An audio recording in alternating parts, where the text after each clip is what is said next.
Milei no se cansa de decirnos que el país con el que él sueña es un país de antes de Irigoyen, digamos, porque él dice que de Irigoyen para adelante todo lo que viene es deterioro, es retroceso. Tenemos esta paradoja de que nos plantean una ley de modernización que pretende llevar el sistema de las regulaciones laborales a como eran hace un siglo. El único objetivo es sometimiento y pérdida de dignidad. 23.000 empresas cerradas desde que Milei asumió. 300.000 puestos de trabajo registrados se perdieron desde que Milei asumió. Los salarios han caído casi 30% su poder adquisitivo. ¿Qué más tiene que suceder para que en la Argentina nos demos cuenta que este proceso político y económico no da para más?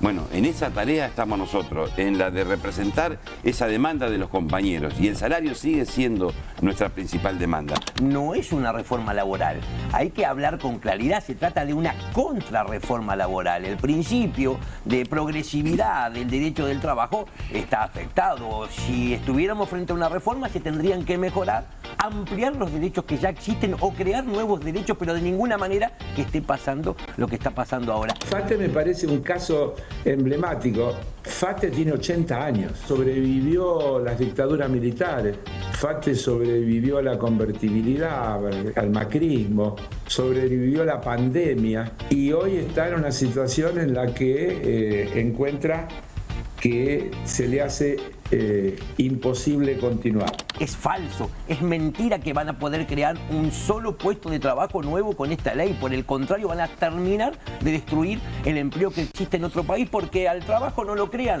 las normas, lo crean las políticas, políticas industriales, políticas productivas, políticas económicas y sociales. Yo creo que hay expectativas en este frente de sindicatos emerge frente a tal vez la ofensiva más grande que se recuerde en democracia contra los trabajadores. Nosotros salimos a plantear la necesidad de que la semana próxima, donde esta ley vuelva al Senado, volver a profundizar el plan de lucha, paro de 36 horas con movilización en las primeras 12 horas. Entendemos que no hay otro camino de la confrontación, acá no hay nada para seguir discutiendo.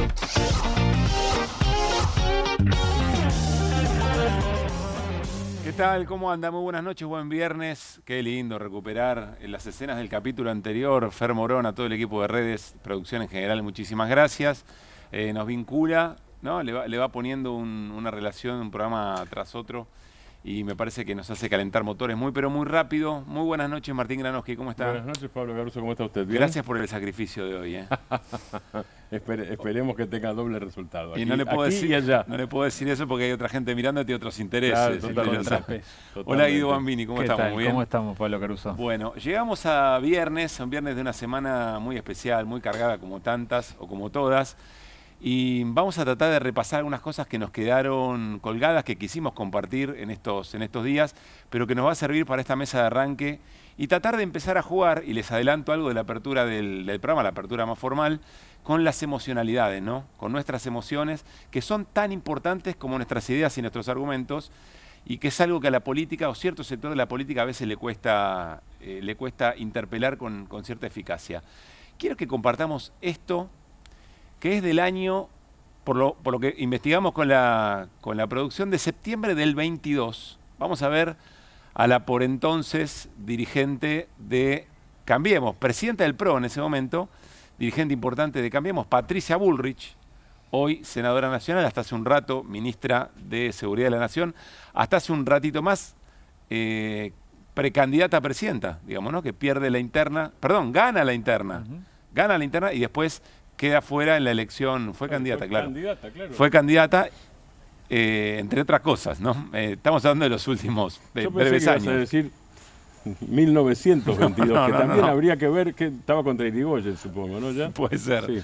Bueno, y es frente a una fábrica de neumáticos, y se estaba quejando porque en ese momento había una acción sindical que tenía la fábrica parada, y la crítica era al gobierno, que el gobierno no hacía nada, no activaba, y bueno, el resto se explica solo, miren. Stone. Esta fábrica está completamente cerrada, como su fábrica internacional que se llama Bridgestones. Esta fábrica hace años y años y años que está en la Argentina.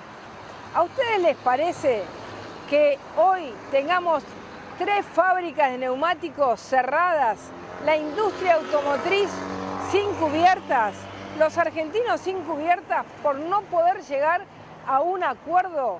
Porque hay un grupo de sindicalistas que llevan las cosas al cierre de la empresa, al cierre de la fuente de trabajo. ¿Qué sindicalista quiere estar sin trabajadores? ¿Qué quieren? ¿Planes sociales? ¿Qué quieren? ¿Más pobreza? ¿Qué quieren? ¿Menos posibilidades de vivir con un sueldo digno? Sinceramente, tanto yo como todo mi equipo, esto lo vamos a cambiar. Estamos para tener realmente un sistema en el que sindicatos y empresas se pongan de acuerdo en cosas razonables para ambos, pero no podemos estar en esta situación donde se cierran empresas por un grupo intransigente que lo único que hace es destruir la fuente de trabajo. Bueno, se explica solo el Cumplió. chiste. Se cuenta solo. Cumplió. Dijo, estas cosas las vamos a cambiar y efectivamente esa fábrica que ella muestra, Firestone, Sí, no cerró. claro. La que cerró es FATE, cambió. Claro. O sea, sí, cambió. No vamos a permitir que cierre Firestone. Vamos a cerrar FATE. Pero además, finalmente cierra una fábrica de neumáticos, Claro. FATE, Industria Nacional. Esta fábrica que mencionaba Patricia Bullrich se reconvierte, no va a perder plata. Lo que van a perder son los laburantes que dejan de trabajar ahí porque se convierte a la importación. Pero no fue un problema sindical, el problema fue la política económica del gobierno. O sea, Tal cual. lo que ella denunciaba que estaba ocurriendo por un grupo de sindicalistas no ocurrió, lo que sí ocurrió es con otra fábrica de producción local, identidad de lo que sería la burguesía nacional, y finalmente termina cerrando FATE. Ahora también el gobierno, ¿no? Al principio del conflicto culpaba a los sindicalistas trotskistas. Después a la tardecita o a la tarde empezó a culpar a Madanes Quintanilla, ¿no? Sí. Iba cambiando el culpable cuando en definitiva, como vos bien indicabas, es el modelo, el culpable que, digamos, no hay lugar para la industria O sea, nacional. en este eventualmente la discusión ahora es entre la UIA, que sale a respaldar con un comunicado muy fuerte, y el gobierno y la política económica. Digamos, ¿no? Y los laburantes son víctimas, y los que terminaron generando efectivamente esa realidad son las políticas del gobierno que acompañan. El fondo o es de que ese, parte de y hay algo que me parece que alguna vez daría hasta para un programa entero, que es la relación viciosa establecida con China. Digo, con China este gobierno hizo la peor relación posible, porque lo peor que puedes hacer con China es competir, no puedes competir con la industria china, nadie puede competir, ni los Estados Unidos pueden competir con China. Entonces, ¿qué haces? Bajás aranceles y importás de China. Y al mismo tiempo parás la cooperación con China en inversiones, en política nuclear, etcétera, etcétera. O sea, lo que a vos te sirve, que es infraestructura, lo cortás. Y en lo que a vos te destruye, la estimulás. Con un discurso anticomunista chino, como si fuera la China de Mao, por otra parte. Lo peor que se puede hacer con China el peor es esto. tipo de vínculo con Claro, China que es se el podía peor, tener. es el más débil para la Argentina. La Argentina tiene un vínculo sumiso con los Estados Unidos en términos políticos y económicos y un vínculo destructivo para la industria argentina con China. Las dos cosas al mismo tiempo. Enseguida vamos a hablar sobre lo que hoy pasó en Estados Unidos, muy importante, decisión de la Corte Suprema respecto de una de las políticas económicas con las que Trump pretendía restablecer el orden político mundial, con fuerte impacto en la Argentina. Eventualmente Martín Granoski en un ratito nos lo va a contar. Otra cosa que pescamos por allí en las redes y que nos pareció interesante para seguir hablando de esta semana que nos tiene tan drenados de energía, por otra parte, y voy camino a esas emociones que nos parecen muy importantes. Vamos a escuchar a Afra Blanco Rodríguez, es una periodista española, hablando sobre Vox, pero algo se cuela sobre el final para graficar el argumento y la idea que tiene esta colega española. Escuchen. Una cosa es ser exigente y otra cosa es marcarte gol en propia puerta. Ser exigente, que los salarios estén vinculados al precio de la vivienda. Lo estamos reclamando. Ser exigente, que mañana se firme una subida del salario mínimo interprofesional. Ser exigente, llevar a Europa precisamente las horas extras que no se pagan y que las tenéis que pagar por encima de la hora ordinaria. Ser exigente, llevar el despido injustificado al Constitucional. Eso es ser exigente. Ahora, marcarte un gol en propia puerta se llama Argentina. Se llama Argentina. Miles de trabajadores y trabajadoras que depositaron su confianza engañados en Milei y que hoy van a tener que pasar a trabajar 12 horas diarias, a los que se les va a pagar no con dinero, se les va a pagar con el menú del restaurante de la esquina, a los que ya no van a tener decisión sobre sus propias vacaciones y que precisamente quejarse supone a la calle, perdón por lo de a la calle.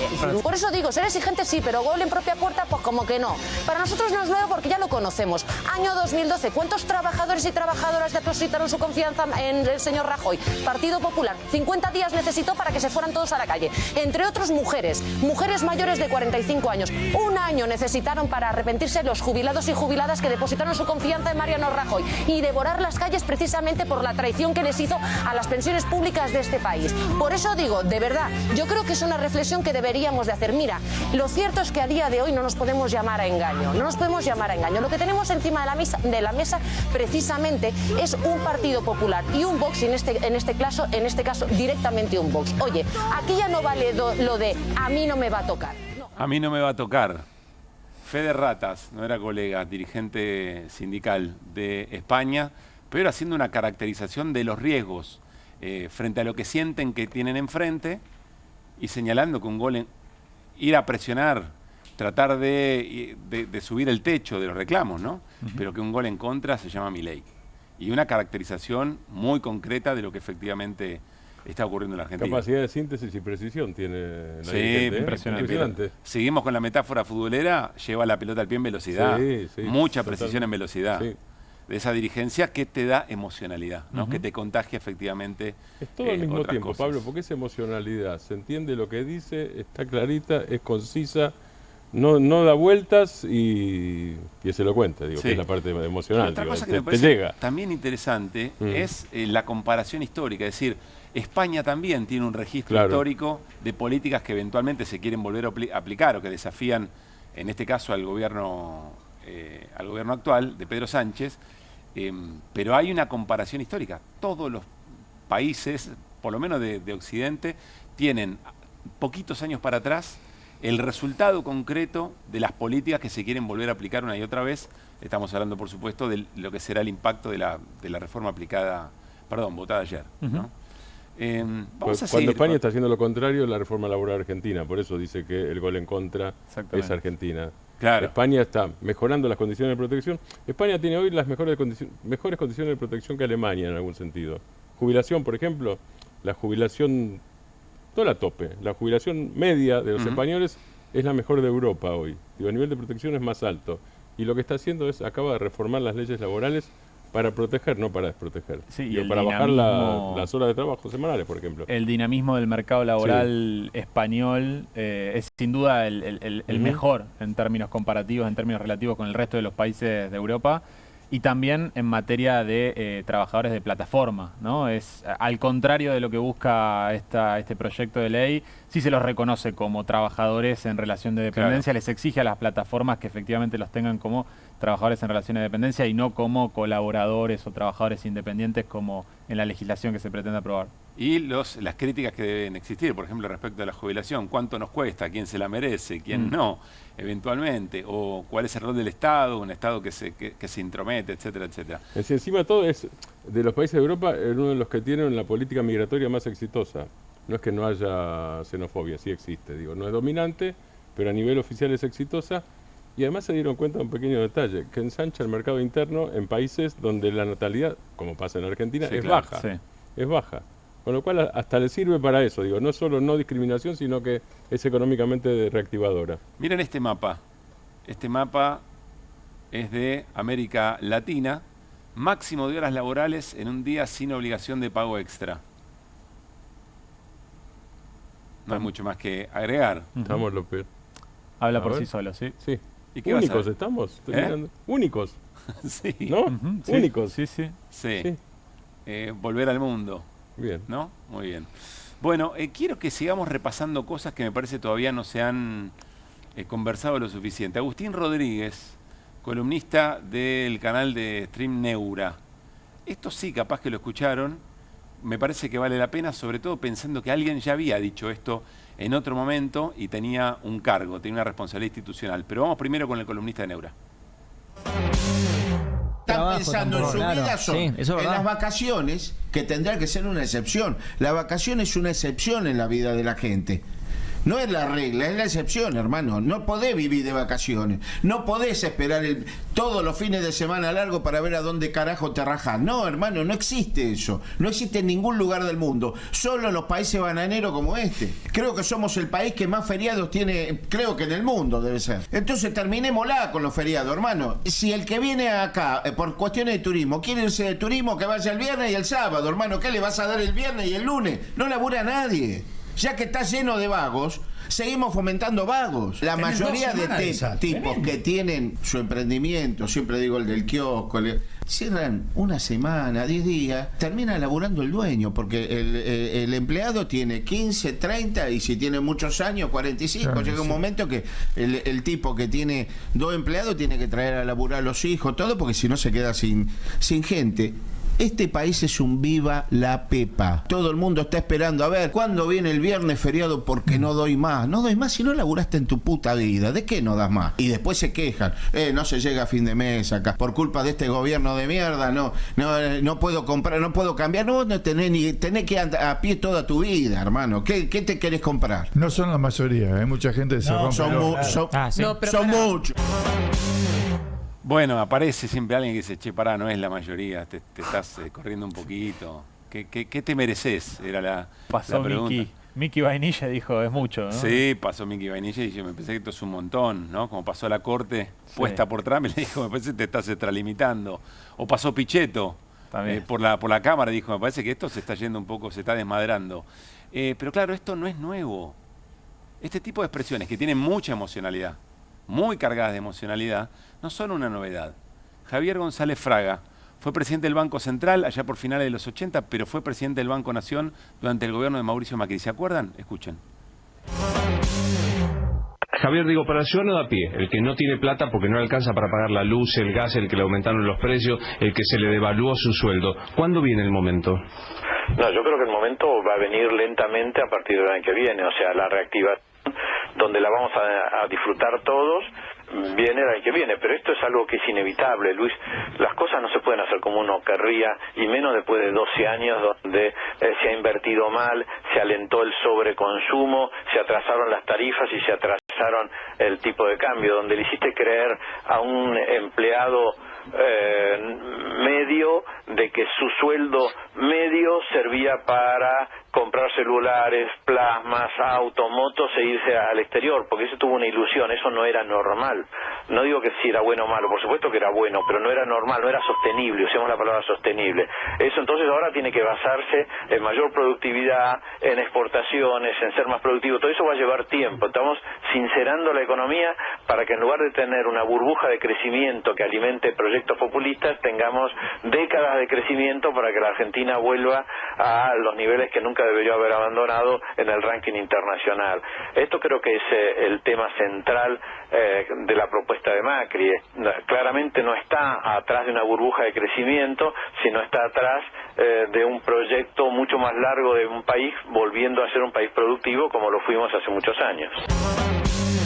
Es impresionante, ¿eh? La culpa, las razones de los fracasos tienen que ver con los trabajadores y trabajadoras, sus expectativas de vida material, su expectativa de calidad de vida, y no eventualmente con un proyecto económico que cada vez que fue aplicado siempre terminó de la misma manera, acá en España y en todos lados, ¿no? Por lo que acabamos de ver. 2017, si no me equivoco, Javier González Fraga, presidente del Banco Nación, expresidente del Banco Nación. Pero lo que me interesa es que esa discursividad, esa construcción de sentido común permea, llega, de alguna manera logra hacernos creer que efectivamente las cosas son de esa manera, que no nos merecemos tanto, y que eventualmente cuando nos toca un poquito más, cuando lo que recibimos en términos salariales, materiales, calidad de vida, está más cerca del esfuerzo que efectivamente le ponemos, hay algo que está fallando.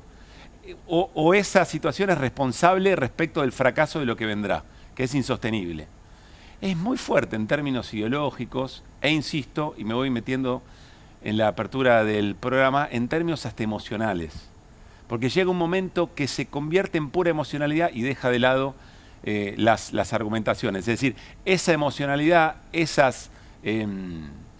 creencia, que no deja de ser una creencia limitante de otros campos semánticos, ¿no? De otras ideas, son creencias limitantes que después terminan arraigándose y ya son a prueba de argumento, a prueba de experiencia histórica. ¿Por qué queríamos hablar de emociones y lo que dejó esta semana en la que se aprobó o se consiguió la segunda media sanción de la reforma laboral? Porque, a ver si las repasamos, las emociones son muy importantes en la vida política. Tan importante como los programas, como los proyectos, como las ideas. Vivimos de nuestras emociones, nos movilizamos por nuestras emociones y llegamos con 2 o 3 bien identificadas a este viernes. Primero con cierto agotamiento, un drenaje de energía muy fuerte alrededor de debates que a veces son muy superestructurales, es decir, que es una conversación de personas que nos quedan un poco lejos, sobrecargados de información de todos lados, gente gritando y diciendo, ellos tienen la culpa de por qué vivimos tan mal, en realidad son los otros, y todo eso es un bombardeo constante que en tiempo de redes sociales, de reels, insisto, de bombardeo de información por todos lados, termina agotándonos. Y ese agotamiento no nos permite ver con claridad, no nos permite tomar distancia de lo que está pasando y tratar de cotejarlo con nuestra propia vida y reconectar eventualmente con un grado de reflexión más acorde a las cosas que hemos vivido. Ni siquiera, no solo las generaciones que les ha tocado la mala, generaciones que tienen posibilidad de compartir distintos momentos de su vida y cotejarlos, insisto, con políticas públicas, más allá de los nombres propios, de líderes, de dirigentes y de espacios políticos. También estamos muy cargados de enojo. Hay enojo. ¿Por qué hay enojo? Me parece que está dividido en 2. Primero, por lo burdo de lo que efectivamente se aprobó en el Congreso. La reforma laboral presentada por el gobierno es burda, es grotesca. Conviven cosas que nada tienen que ver con lo que se plantea, se pretende resolver. Se presentó como reforma laboral, es una reforma tributaria, es una reforma sindical, es una reforma de las relaciones de trabajo, pero además tiene cosas como esta, miren, que pasan inadvertidas. Ayer la hablamos con Alan Longi. En el título 25, reducción de carga tributaria, capítulo 1, impuestos selectivos al consumo. Déjase sin efecto a partir del primer día del mes inmediato siguiente al de la entrada en vigencia de esta ley, el impuesto previsto en la Ley de Impuestos Internos para los rubros de los seguros, los servicios de telefonía celular y satelital, objetos suntuarios y los vehículos, automóviles y motores, embarcaciones de recreo o deportes y aeronaves. ¿Cómo puede ser que esto esté dentro de una reforma laboral que se supone que es para generar empleo?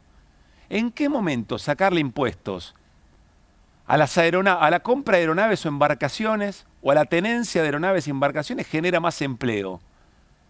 Y esto pasó.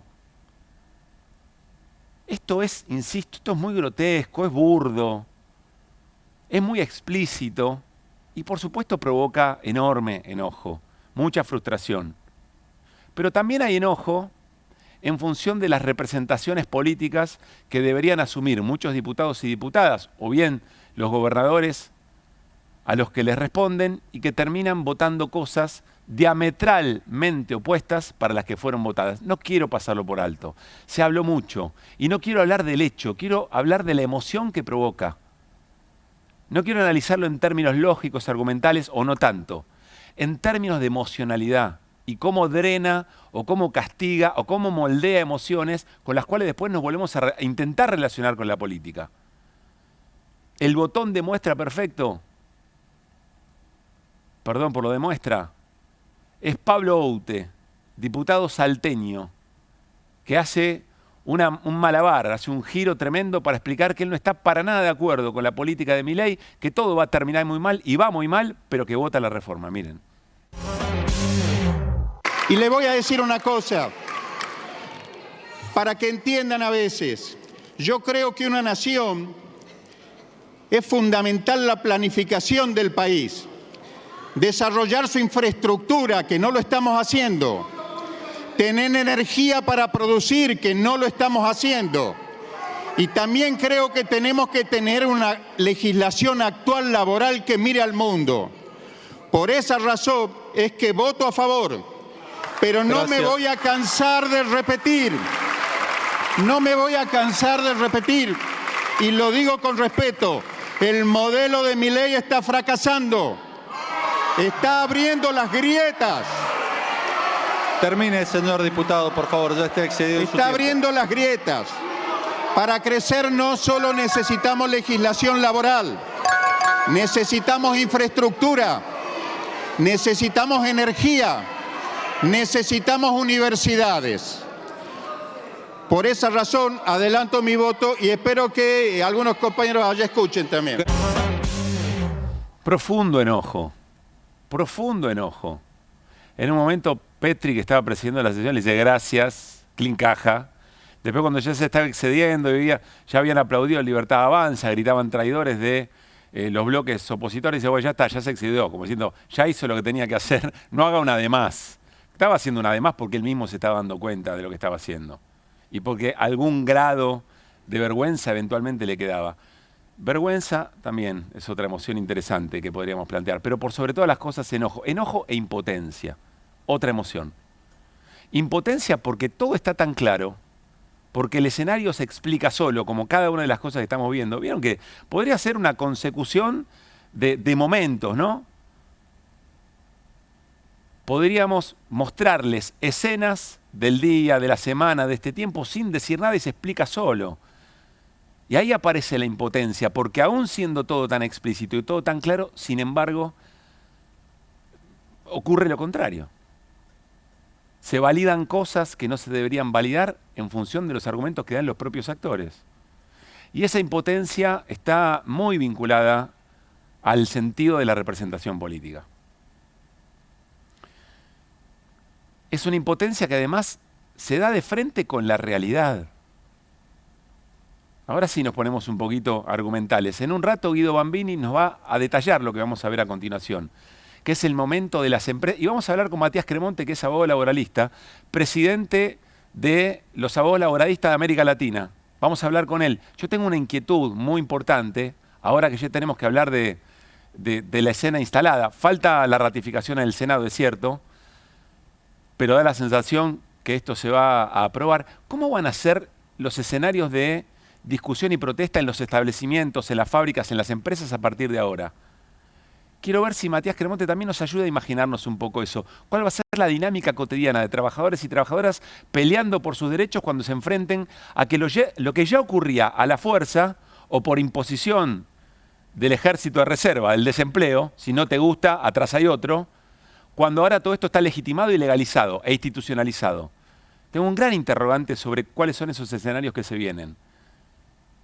Pero miren esto que publica iProfesional, que insisto, en un rato Guido Bambini nos va a detallar y nos lo va a explicar con más detalle. Es la situación de suspensiones, cierres y despidos de las empresas en últimos meses, de empresas importantes. No vamos a mencionarlas todas, pero miren, FATE, cierre de planta en San Fernando, 920 trabajadores alcanzados. Ilva Cerámicos, en Pilar, cierre, 300 trabajadores. Whirlpool, cierre, 220. Corben de Autopartes, despido, 150 en Venado Tuerto. TN Platex, sigue bajando. Textil, cierre de línea de producción. En Corrientes y en La Roja, 80, casi 90 trabajadores. Acería Brizo, Dana, Magnera, Pampac, Essen, Mondalesa, Sindar, Peugeot. Es impresionante. Ahora lo vamos a detallar con Guido Bambini. Pero esto convive con lo que acaba de ocurrir. Este es el escenario que eventualmente bien recibe a la derogación y al echar por tierra tantos años de derechos laborales conquistados. Y entonces acá también hay una impotencia tremenda, hay enojo. Pero me quiero detener con una emoción que también nos habita, estoy seguro, que es la esperanza.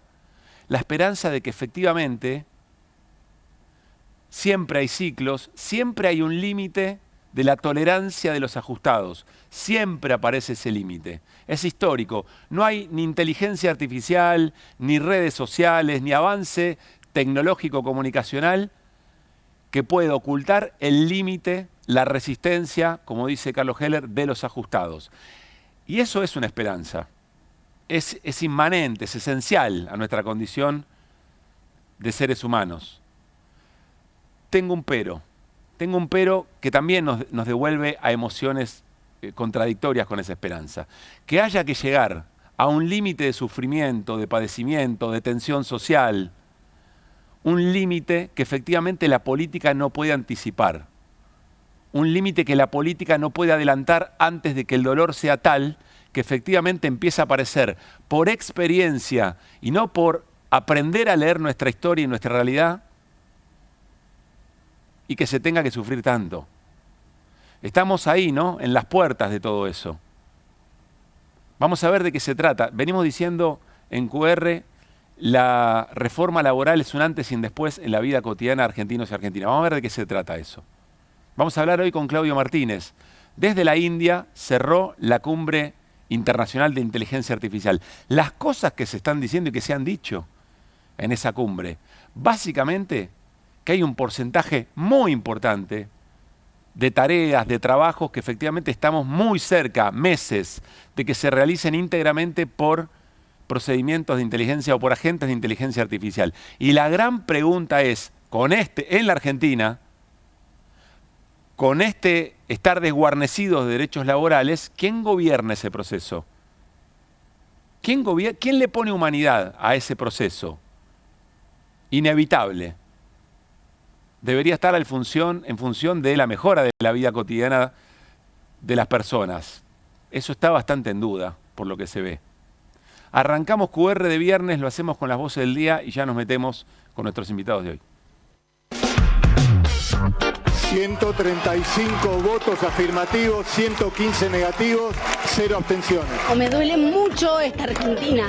Es muy triste y angustiante. Redujeron el uso de la palabra, lo hicieron por bloque, para que Milei pueda tener su ley y anunciar que cambió la Argentina, porque ustedes no se olviden que él decía que había que destruir el 14 bis. Bueno, esta ley destruye el 14 bis. Es la reforma más regresiva desde el 55 para acá, es decir, más radicalizada en su carácter proempresario que en el menemismo y que en la alianza. Sí, claro que se pierden derechos. Tal cual lo conocimos, se pierden. O sea, pero esto es objetivo, no es ideológico. Lo más objetivo es, Luis, te despiden, te pagan menos. Lo llaman modernización laboral. Excluye a los trabajadores de plataforma, no tiene una sola norma con perspectiva de género. No regula inteligencias artificiales. ¿De qué modernización estamos hablando, no? Si nos corremos de acá, salimos de la planta, no estamos acá reclamando nuestro puesto de trabajo, ¿qué va a ocurrir?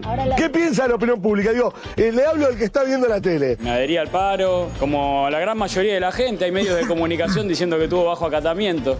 Me cago de risa. Se acaba de cerrar FATE, se perdieron casi 1000 puestos de trabajo, viene siendo una tendencia, va a cerrar una avícola. Pueden desaparecer algunas empresas, pero nacen otras. Y el empleo en su totalidad hoy ha bajado en la Argentina. Las grandes empresas, ¿sabe cuántos son en la Argentina? No llega al 1%. Exactamente, esas son las que van a embolsar el mayor beneficio de esto que votó usted ayer. Dame 5 nombres de corrido de empresas que hayan cerrado en la Argentina. Ilva, Whirlpool, Corben... Whirlpool no es de Santa Fe. Si te estuviera mirando en este momento un gobernador peronista que apoyó la reforma laboral, ¿qué le dirías?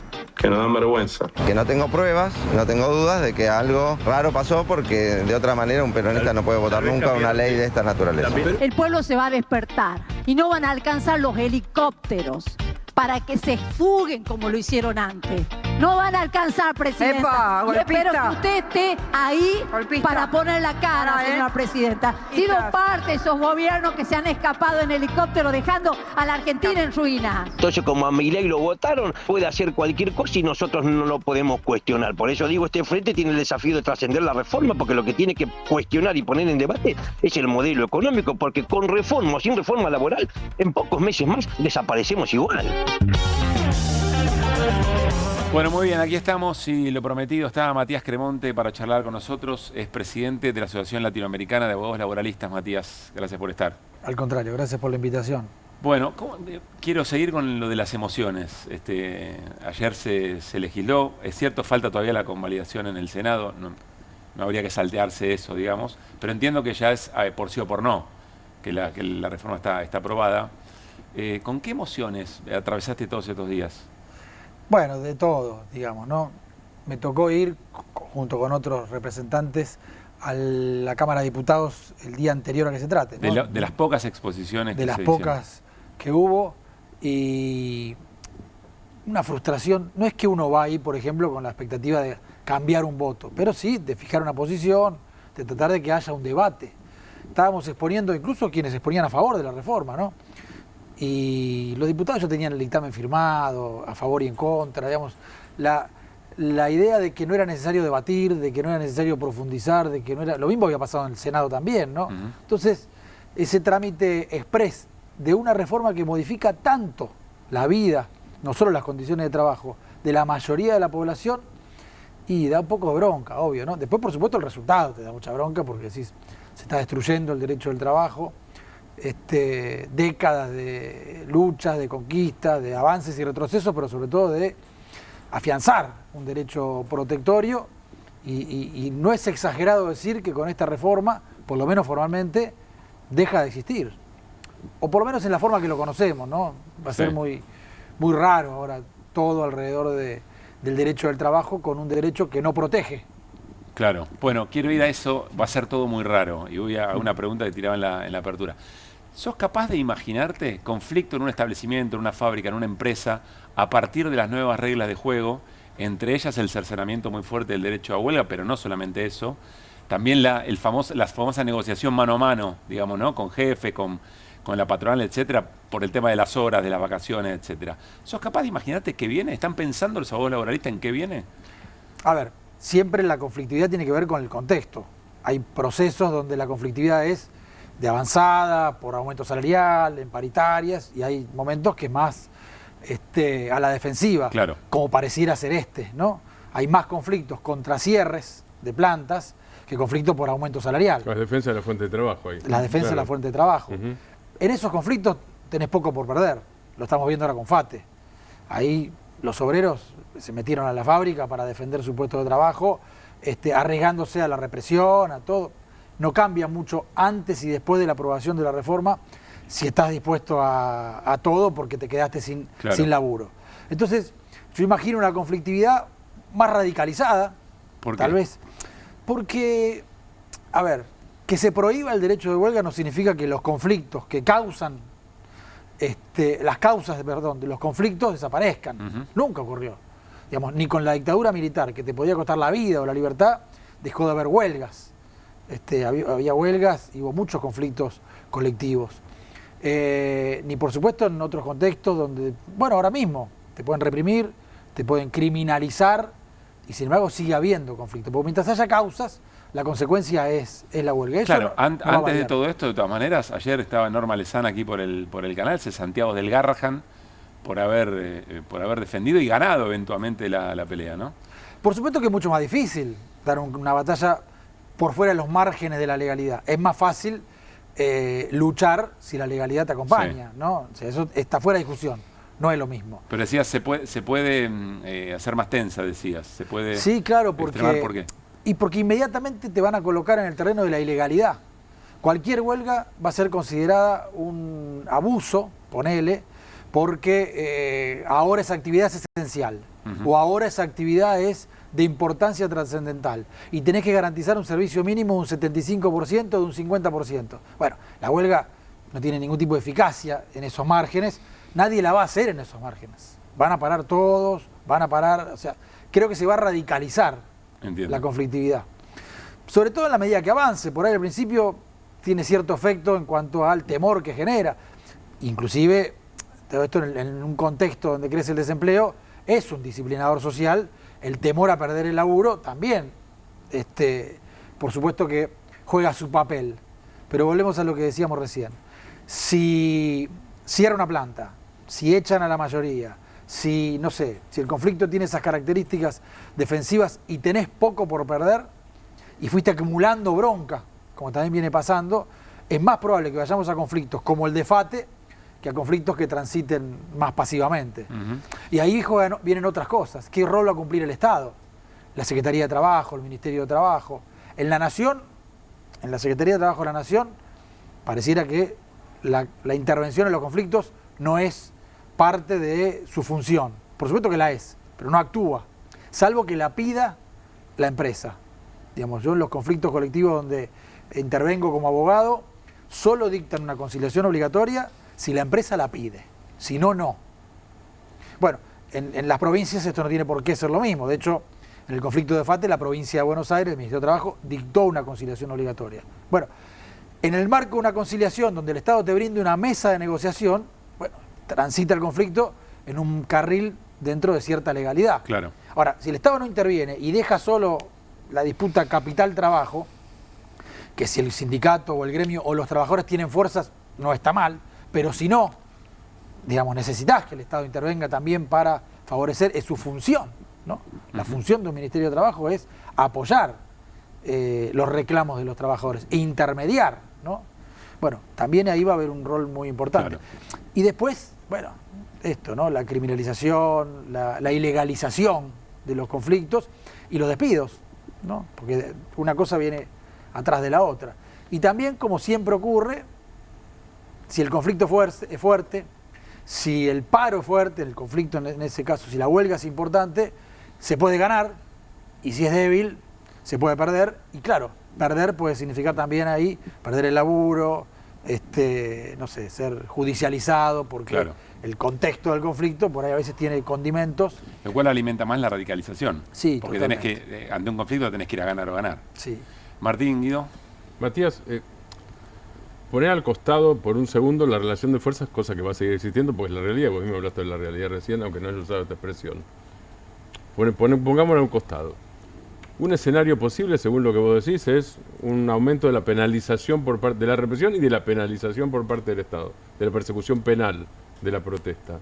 Y la otra, por lo que estás diciendo, es ilegalización de sindicatos. Como escenario, digo, yo no digo que lo vayan a hacer, pero digo, es más probable ahora pensar que puedan querer hacerlo, por lo menos que antes, con esta nueva ley, si es que sale en el Senado, como todo parece que va a salir. De hecho, se modifica, claro, es tan profunda la modificación de la reforma que no analizamos todas, ¿no? Claro.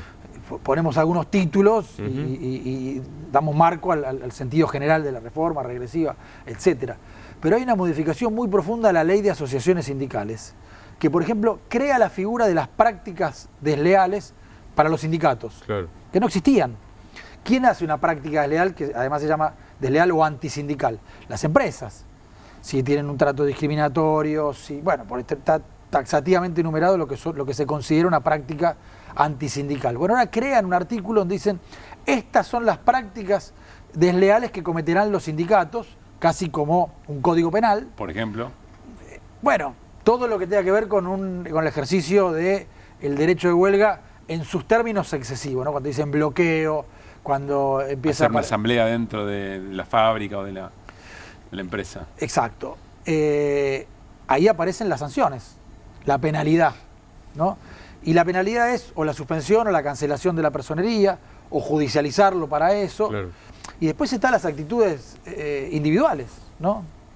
Va un fiscal a la puerta de la fábrica porque está el servicio y la policía, qué sé yo, y entonces ya no es el sindicato, es ese trabajador que está del lado adentro, que le piden el nombre, que entonces queda encausado y van. Bueno, tampoco es nuevo, ¿no? En los 90 era por corte de ruta, no era por conflictos sindicales mayormente, pero hubo miles de trabajadores procesados y el objetivo a veces no era una condena, por lo menos en lo inmediato, sino el temor a que tenés la posibilidad de una condena. Disciplinar. Totalmente.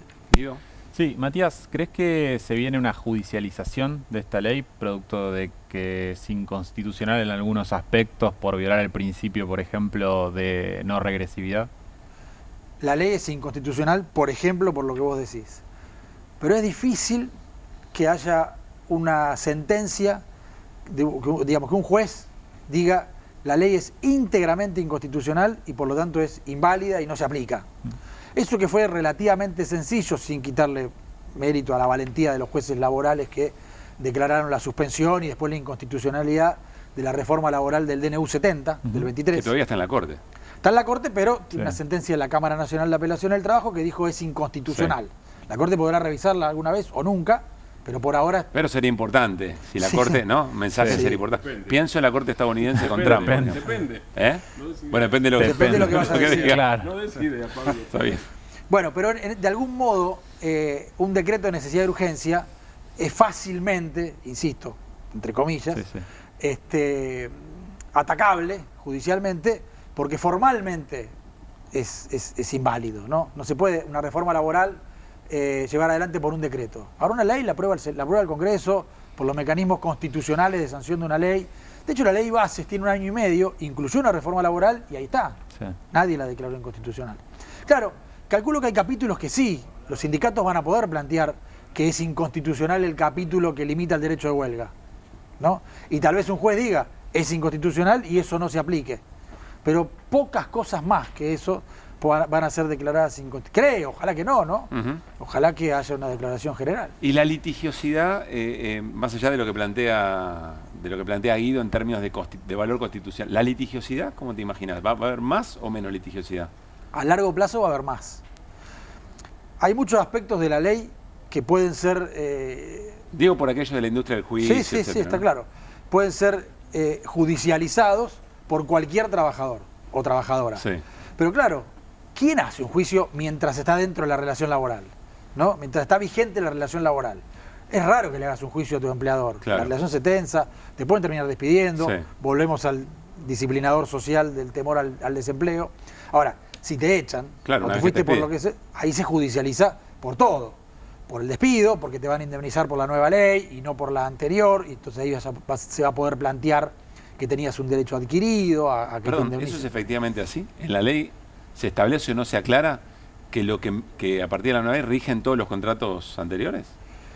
La ley por principio no es retroactiva, pero hay un criterio generalizado según el cual, como la relación laboral es, digamos, de tracto sucesivo, se dice, ¿no? Digamos, va transcurriendo, la legislación se aplica, la vigente, en el momento que ocurre determinadas circunstancias. Entonces, si me despiden dentro de 6 meses, me van a aplicar la legislación vigente en materia de despido y no la que estaba cuando yo ingresé. Eso no quiere decir que esté bien, yo puedo plantear que tengo un derecho adquirido, pero bueno, es una discusión que se dará en todo caso cuando judicialice. O sea, a la hora de la cuenta de la indemnización y los años de antigüedad, todo eso, va a regir lo que se acaba de establecer. Ese es el criterio más generalizado en general en la justicia. Bueno, eso va a dar lugar a que se judicialice no solo el despido, sino todo lo que me perjudicaste, por lo menos en los últimos 2 años. ¿No? No me pagaste las extras, me fraccionaste las vacaciones, qué sé yo, cualquier cosa que se pueda reclamar se va a incluir en ese momento. Entonces, y además en todos los casos se va a pedir la inconstitucionalidad, porque para pedir la aplicación de la ley anterior o para decir que la ley nueva está vulnerando un derecho que vos tenías o un derecho constitucional, el juez tiene que decir que es inconstitucional, por lo menos en ese aspecto. Y eso va a ser generalizado, sin dudas, y va a haber un aumento de la litigiosidad, pero no en lo inmediato. La historia, perdón que pregunte esto, deberíamos haberlo charlado por supuesto tiempo atrás, pero uno vuelve porque siente que hay cliché, que hay sentido común, etcétera. ¿Hay empresas que efectivamente cierran porque un trabajador le hace un juicio y le impide seguir trabajando? Yo no conozco ninguna. Sí conozco los casos que siempre algún periodista que defiende la reforma laboral dice que conoce un caso, ¿no? Por hablar de los medios en general cuando se habla del tema. Nunca llevaron a uno. Nunca va uno y dice yo cerré por esto. Pero si un empresario, si una empresa cierra por un juicio laboral, lo más probable es que no cierre por eso. La verdad es que cierre porque, o sea, vamos a presentarlo de una manera distinta. ¿Cerraron cuántas empresas? Pues sí, lo más probable es que no quiebre por eso. ¿Cuántas miles de empresas cerraron en este 22.000? Lo acaba de mostrar Guido en un cuadro recién. Bueno, Guido y cerraron 22.000 empresas como consecuencia de la política económica de este gobierno. Porque se deprimió el mercado interno, porque se endeudó y tiene que pagar 150% de tasa de interés, porque no puede competir con las importaciones, en fin, por todo lo que genera las consecuencias de esta política económica. Bueno, no cerró ninguna porque tuvo un juicio laboral y en el resto le iba todo bien. En todo caso... Ni siquiera lo dicen. No. No, ni siquiera lo dicen. Ni como mentira, digo. No. Pero además es más probable que cierre, si cierra por un juicio, que cierre por un juicio comercial. Claro. Porque la ejecutaron, porque no pagó un crédito, porque pagó un banco. Tal cual. Vos decías el tema de la industria del juicio, ¿no? Que es otra cantinela que se repite generalmente para justificar la necesidad de esta reforma, que no es una novedad, se hace siempre. Lo más terrible esto es que la repiten los trabajadores. Eso me parece que no. En la época de Terians hay trabajadores que con mirada empresarial te dice, y no puede seguir así la cosa si los empresarios cierran por los juicios. Y trabajadores informales. Claro. Que ni siquiera tienen la posibilidad de juicio, además de todo. Está pasando eso también. Bueno, no hay una cantidad importante de juicios, eso en general lo sabemos, pero hay muchos más juicios comerciales que laborales por esto que estamos hablando. Claro. ¿Y escuchaste a alguien que diga, la industria, los bancos están haciendo la industria del juicio comercial? No, digamos, es obvio que tiene una carga particular para atacar el ejercicio de un derecho, para atacar una legislación laboral protectoria, para fundamentar la necesidad de una reforma de estas características, que es regresiva, pero no existe y no resiste el menor análisis. ¿Cómo queda, Matías, posicionada la Argentina en el contexto latinoamericano? Sos presidente de la Asociación Latinoamericana de Abogados Laboralistas.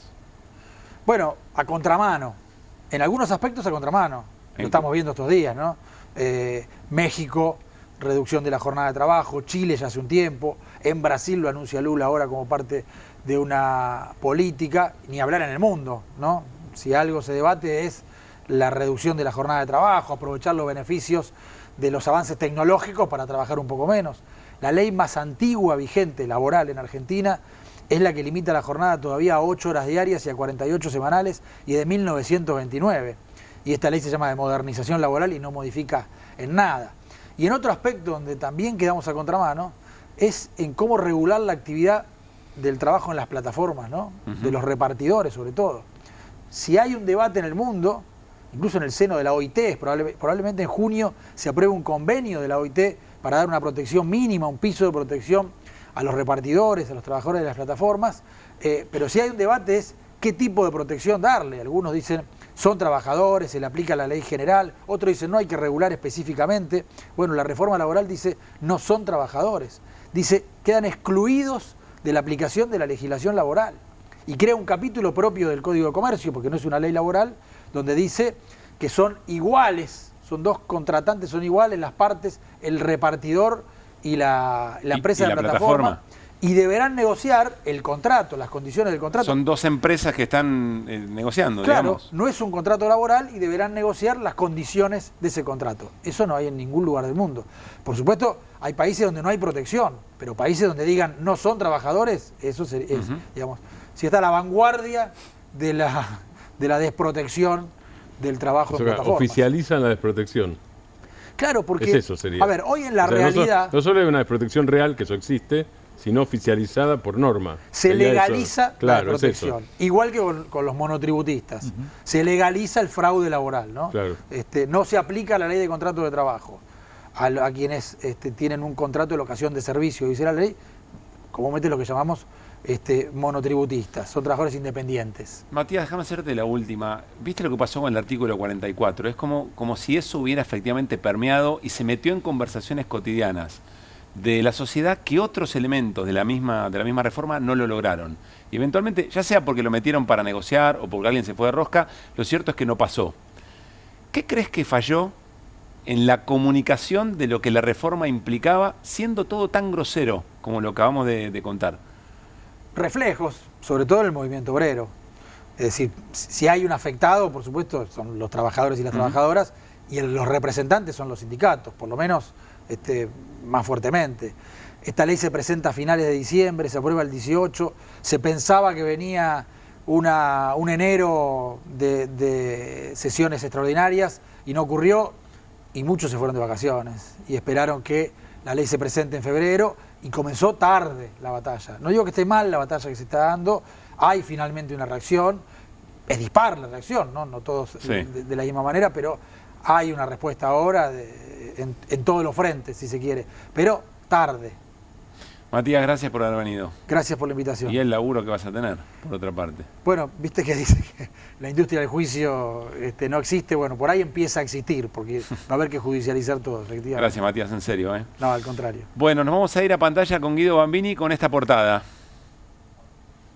Industricidio. Vamos a tratar de ponerle algunos nombres propios, algunos indicadores bien precisos con Guido. ¿Por dónde arrancamos, Guido? Sí, Pablo, mira, lo que quiero puntualizar es que todo lo que vamos a ver ahora es solo de febrero. ¿Qué día estamos de febrero? 20.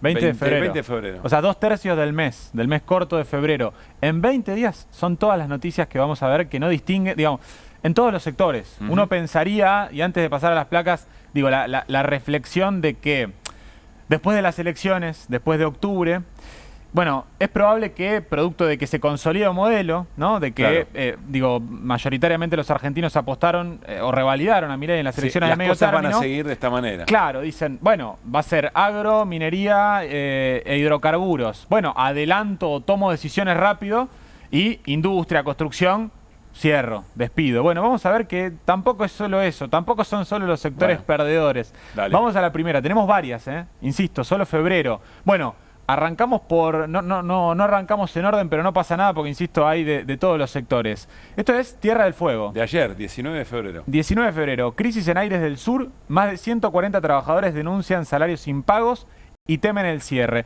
Acá es importante destacar, darle crédito al relevamiento del CEPA, del Centro de Economía Política Argentina.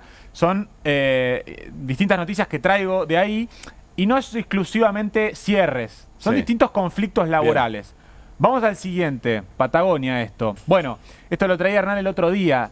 Estamos en 18 de febrero, hace 2 días. Sector automotriz, también muy golpeado por las importaciones. La empresa que fabrica Fiat, Peugeot, Citroën y Ram frenó la producción en su planta del Palomar hasta marzo. Esto es Stellantis, ¿no? Hasta marzo y vemos. Hasta marzo y vemos, exactamente. Claro. Pararon por febrero, vamos a ver qué pasa en marzo. Vamos a la siguiente. Cerró Telecomunicaciones Fueguinas y 50 trabajadores quedaron sin empleo en Río Grande, la ciudad industrial de Tierra del Fuego. Ushuaia es la más turística. También estamos hablando del 19 de febrero, el día de ayer. Dice, la planta había retomado el funcionamiento tras años de inactividad, pero el mercado y cambios de importaciones dejaron sin margen a la empresa. El gremio advierte por otras firmas. Es algo que se viene repitiendo permanentemente en Tierra del Fuego, más allá de que no se haya modificado el régimen fueguino, pero vemos que el modelo en términos generales hace muy complicado competir, particularmente a las industrias tecnológicas o de ensamblado de tecnología en la isla. Vamos a la siguiente.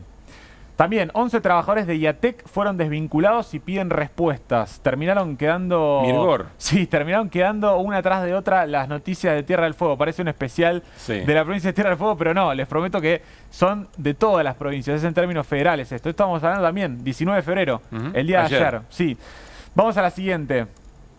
Crisis en el sector agropecuario, lo que te decía, porque parece que nos olvidamos que hubo problemas desde el año pasado, incluso desde el 2024, problemas en las cadenas de pagos del sector agrícola. Tal vez recuerdan a los Grobo como una de las empresas más importantes, pero también hubo algunas que tuvieron problemas importantes en la Comisión Nacional de Valores, que cotizan en bolsa, empresas grandes que están teniendo problemas en la cadena de pagos. Acá estamos con Italar SRL, ¿no? Y crisis en el sector agropecuario. Empresa busca evitar la quiebra tras acumular más de 30.000 millones de pesos en deuda. Productora de algodón en Chaco. Exactamente. Vamos a la siguiente.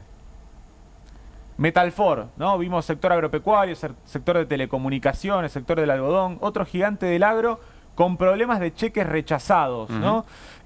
Bueno, hoy también salieron datos de morosidad de los créditos. No es solamente las empresas, sino también las familias. Hay un problema sistémico, te diría, no para preocupar a nadie, pero digo en términos de la interrupción en la cadena de pagos, insisto. Vamos a la siguiente. Esto era Santa Fe, ¿no? Exactamente. Bueno, esto es de estas horas. Bueno, esto es una noticia que rebotó poco para mi gusto, ¿no? En términos relativos. Hay razones, bueno, por las cuales rebotó poco. Ahí va, esa noticia. Estamos hablando de 600 mucha trabajadores. Injerencia en muchos medios de comunicación. Claro. Por parte de Galeno. Sí, ¿no? El lobby, evidentemente, de los seguros tiene más tentáculos que el del sector de neumáticos, evidentemente. Exacto. Pero son 600 trabajadores, casi 2/3 de los 920 despedidos en FATE. Despedidos por el cierre de FATE. Vamos a la siguiente. Pero fíjate que también el sector servicios. Sí, sí, ¿no? sí. En ese caso RT, ¿no? Una empresa textil solicitó su concurso preventivo de acreedores. Se trata de Hilado Sociedad Anónima, del grupo TN Platex, que vos mencionabas al principio en el cuadro que veíamos resumen. Vimos textil, vimos agro, vimos sector servicios. Vamos a la siguiente, porque quedan aún más. Vitivinícolas también, economías regionales. Lo único que pedíamos era un bono, lo que recibimos fue persecución y despido. Bueno, probablemente con esta ley de modernización laboral veamos que en economías regionales, donde claramente se ve la disparidad entre el empleador y el empleado, veamos algo parecido. Animate a pedir el bono, claro, a la mejora salarial. Mineros, te decía, el agro y el sector de minería, esta me pareció muy interesante. Sostienen que fueron despedidos sin causa. Vamos a leer. Protestaron frente a la sede de AOMA, el sindicato, reclamando que defienda sus derechos. El secretario general explicó que los despidos son parte del proceso de construcción de las plantas, de las mineras, que contratan mayor cantidad de trabajadores para esa etapa y reducen su planta de personal en la producción. Esto se ve mucho en el Triángulo del Litio, en Salta, Catamarca y Jujuy, donde efectivamente tenemos las es minería de salar, de litio, de salares de litio, en donde la mayor cantidad de empleos que se generan es en la etapa de construcción. Después, digo, no quiero desmerecer la instalación, digamos. En la instalación, efectivamente. No quiero desmerecer la actividad porque genera también puestos de trabajo indirectos, pero bueno, es claramente un problema lo que pasa con esos trabajadores que están en la etapa de construcción. Pero también esto te dice, ojo, porque entonces la actividad minera no es capaz de absorber a todos los despedidos de FATE. De hecho, se da una paradoja. Y perdón, y el agro tampoco. El agro tampoco. En todo caso, las agromecánicas o las que tienen que ver con el agro, más allá de la cosecha, tampoco. Y se da una particularidad en la minería y en el sector de hidrocarburos, mirándolo en términos agregados, que la minería de litio, de cobre que todavía no empezó, fundamentalmente de litio, que sí ha crecido mucho, oro, plata, no llega a compensar los puestos de trabajo que se pierden en la minería más tradicional, que se la computa así en términos estadísticos. ¿Dentro del propio sector? Exactamente, la minería de cantera en el área que está en la provincia de Buenos Aires, que se utiliza para el material de construcción. Producto de la baja del sector de la construcción, por la desaparición de la obra pública, por este tipo de cambio tan atrasado que también genera complicaciones en la obra privada, bueno, el sector de minería termina siendo destructor neto de puestos de trabajo. Y el sector de hidrocarburos, lo mismo. El sector convencional de hidrocarburos no llega a compensar al shale oil de vaca muerta. Muy interesante. Vamos a las dos que quedan. Colapso de FATE. Advierten sobre un peligro, efecto dominó en la industria nacional de neumáticos. 2/3 de los neumáticos en Argentina son importados. Y vamos a la última, que es una noticia que está en desarrollo, que es probable que suceda en las próximas semanas. El mayor frigorífico avícola del país quedó al borde del cierre por la importación de pollo brasileño. Estamos hablando de Granja Tres Arroyos, que emplea 450 trabajadores que están en vilo por esta noticia. Están a la expectativa de ver qué pasa, si efectivamente terminan corriendo con la misma suerte de FATE o si logra sostener la producción en el marco de una apertura importadora muy importante. Son más de 400 trabajadores, se habla de 7.000 millones de pesos de cheques impagos. Y esto está ocurriendo en este mismo momento. Guido, espectacular. Sí, lamentable. Dramático, sí, pero gran informe para entender además en qué momento se quitan derechos o se retrocede tanto en términos de derechos laborales. Nos vamos a ir a la mesa. Está con nosotros la senadora Florencia López, provincia de La Rioja. Hoy hubo un trabajo de comisión de trabajo en el Senado. ¿Por qué? Ya se había convocado antes de que se consiguiera la sanción en diputados de la reforma laboral. Como hubo una modificación, tiene que volver al Senado. Ya está la comisión, ya está el dictamen. Si no me equivoco, es el próximo jueves la sesión. Ahora vamos a charlar con la senadora, pero protagonizó un cruce con la senadora Patricia Bullrich, la presidenta de la comisión. Y esto es lo que pasó. El pueblo se va a despertar y no van a alcanzar los helicópteros para que se fuguen como lo hicieron antes. No van a alcanzar, presidenta. Yo espero que usted esté ahí para poner la cara, señora presidenta. Y no estoy inventando nada nuevo. Es la historia real de la Argentina. Es la historia real de la Argentina, señora presidenta. La historia de los golpes. Es la historia real. O le duele, señora presidenta, me duele que ha sido parte de esos gobiernos que se han escapado en helicóptero dejando a la Argentina en ruinas. Le duele, pero eso va a suceder. Y espero que cada uno de nosotros estemos a la altura de las circunstancias. Nada más, señora presidenta. Senadora, muy buenas noches. ¿Qué tal? ¿Cómo está? ¿Viene del trabajo porque está en la misma... Estoy con la misma camisa todo el día, sí, vengo del Senado. A ver, mucho para hablar, pero en principio observa lo que ocurrió. es fuerte, suena muy fuerte, efectivamente. ¿Ratifica todo lo que dijo en la comisión? Sí, totalmente, totalmente, porque lo que les tratábamos de hacer entender a la presidenta de La Libertad Avanza, a la presidenta ultralibertaria que tiene Milei, es que la Argentina no puede seguir en el camino que está. Le venimos advirtiendo que esta reforma laboral no iba a servir para nada, la sancionaron entre gallos y medianoche en el Senado, sancionaron un artículo 44 sin leerlo, o por lo menos sin reflexionar. Ese error, reconocido también por Patricia Bullrich, determinó que se apruebe en la Cámara de Diputados sin ese artículo, y hoy, como algo express, como la forma que están ellos trabajando, determinan un dictamen de comisión rapidísimo. Nos habían convocado, como bien lo decís, Pablo, el día miércoles para que estemos en una reunión de comisión que se iba a tratar una ley que todavía no estaba sancionada, con una modificación que ellos todavía no sabían si iba a salir o no iba a salir. Entonces estábamos frente a un acto que no era ni un nulo ni anulable, sino un acto inexistente. Es como que hoy a mí se me ocurra presentar un proyecto y antes de presentarlo ya estemos convocando a la comisión o a la sesión. Entonces, esas cuestiones tratábamos de presentarle a Patricia Bullrich y a todo el grupo de senadores que no advierten esta situación y que avanzan, atropellan contra la Constitución, contra el reglamento, y de decir, este no tiene otro fin que es los helicópteros para los que están en el gobierno en este momento, ¿no? Bueno, ahí se quiso hacer la ofendida, pero bueno, poco me importa. La realidad es que... Pero claro, le van a decir golpista, que quiere desestabilizar, que el gobierno no llegue a término. Dijo la palabra golpe, Patricia Bullrich. Sí. No, me dijo golpista y no sé qué otra cosa. Ahora yo pregunto, ¿cuál es el golpe más fuerte que le están haciendo a la Argentina con esto que ustedes acaban de relatar? Cientos de trabajadores en la calle, miles de trabajadores en la calle, utilizando los fondos del ANSES, por ejemplo, porque para los jubilados no hay plata, para los discapacitados no hay plata, pero sí hay plata para subsidiar indemnizaciones por despido de las empresas más grandes. ¿Es su deseo que termine efectivamente así? Ojalá que no, ojalá que no. Pero por la forma que estamos viendo que se maneja, no va a quedar otra.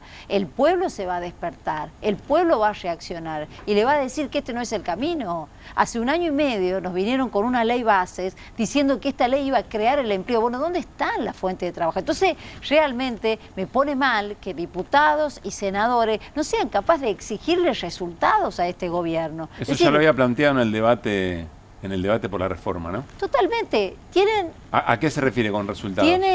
Tienen un decreto 70, que es un mega decreto que le da facultades extraordinarias al gobierno. Tienen una ley bases que la aprobaron productos de coima, porque la ley base se aprobó por un voto. Ese voto es el voto de Cuadra, que lo encontraron al tiempito cruzando la frontera de Paraguay con un bolso de dólares. El voto de Cuadra generó el empate y entonces definió... Victoria Villarroel. Es decir, me habla ella, ay, el golpe, la democracia, por Dios, afectar la democracia es pagar senadores para que te aprueben ley en forma ilegal. Entonces, es comprar gobernadores, es hacer de nuevo, está pasando ahora con la ley de reforma laboral. Totalmente. Y si no, explíqueme cómo puede ser que los senadores se tapan los ojos, se vendan y levantan las manos, igual que los diputados. La senadora Patricia Bullrich habló sobre esto, dijo que esta ley no tiene coimas, creo que lo podemos ver. Ya lo intentaron, lo vienen intentando desde el año 2000, lo intentaron en ese momento, luego lo intentaron cada vez que hay una ley que ellos no la pueden ganar por los votos, intentan 2 mecanismos: decir que esa ley tuvo coimas y decir que nos vamos en helicóptero. Esta ley no tuvo coimas, es todo mentira, son inventos de aquellos que tienen, lamentablemente, para el país, una fórmula presidencial que fue condenada, Vudú y Cristina Fernández de Kirchner. Y en segundo lugar, dicen que nos vamos en helicóptero. Y saben perfectamente que este gobierno ha ganado las elecciones y ha logrado algo muy importante, que es lograr la estabilidad que hoy los argentinos defienden con tanta fuerza. Parece que estuviera dialogando con usted en este momento, Bullrich, que le estuviera contestando. ¿Qué le responde? No, le respondo que me da vergüenza cómo está llevando adelante este debate, ¿no? Y esta sanción de leyes, porque así como se equivocó con el artículo 44, se va a seguir equivocando. Y si quieren evitar la litigiosidad, lo único que van a hacer con estas leyes mal habidas, porque están mal habidas desde el inicio, donde no nos aceptaron los miembros en las comisiones, donde las sancionaron sin leer, donde hoy te llaman a una comisión antes que se apruebe, donde por tiempo récord el Cámara de Diputados te mandó la ley en 4 o 5 horas, todo eso va a determinar que esta ley va a ser nula. Entonces cuando la intenten aplicar se va a judicializar todo el tiempo. Entonces Patricia Bullrich tiene que parar la pelota, tiene que parar la mano, tiene que respetar. ¿Y por qué digo de los resultados? Tuvo un decreto 70, tuvo una ley bases, ahora tiene una ley de reforma laboral o como le llaman modernización, o una ley que destroza el trabajo, porque esa es la realidad, tiene el presupuesto aprobado. O sea, Milei no se puede quejar de que no tenga las herramientas para hacer lo que quiera. Tiene una Cámara adicta. Entonces, encima de eso, te despiden 270.000 trabajadores, te cierran 21.000 pymes, la inflación, que era el gran logro que tenían, ¿qué pasó? Tienen que mentir a través del INDEC, se va digamos, el que está al frente del INDEC porque le obligan a que dé índices que no son reales, nos vienen a mentir que tenemos 2% de inflación por mes, cuando en alimentos nomás supera el 5%, ¿qué decir de los servicios? Entonces, ¿qué quiero decir? Como representantes del pueblo, como senadores, decirle al gobierno, mínimamente tráeme los resultados. A ver, la ley base,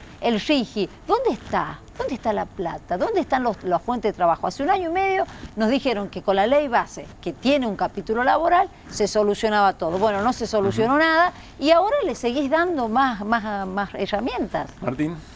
Recién estuvo Matías Cremonte, de la Asociación de Abogados Laboralistas de América Latina, y dijo, él habló del sindicalismo y yo hago la pregunta por la política opositora, digo, porque la política oficialista arremetió, que viene a ser el relato, ¿no es cierto? Sí. Ametralló a cosas. Bueno, arremetió y me parece que hasta hizo exhibicionismo de la arremetida. Él dijo que los dirigentes sindicales o la dirigencia sindical en general estuvo falta de reflejos, que reaccionó tarde.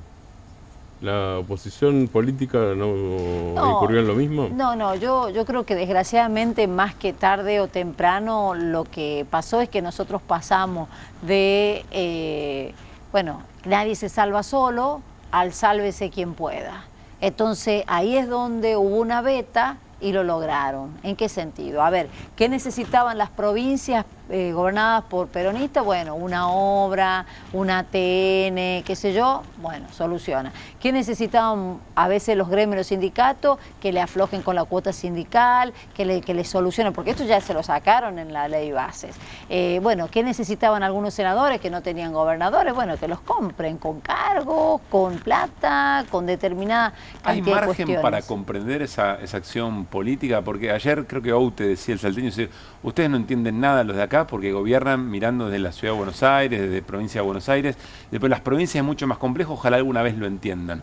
Usted es senadora por la provincia de La Rioja. ¿Hay margen para comprender el comportamiento de esos gobernadores que entraron por otra lista? No hay margen, ¿sabes por qué? Porque te doy un ejemplo. Nosotros en la provincia de La Rioja hemos perdido más de 10.000 puestos de trabajo, registrados en blanco, de la parte privada, tenemos un parque industrial que está cerrando, y supongamos que Milei... ¿Y ahí hay obra pública nacional?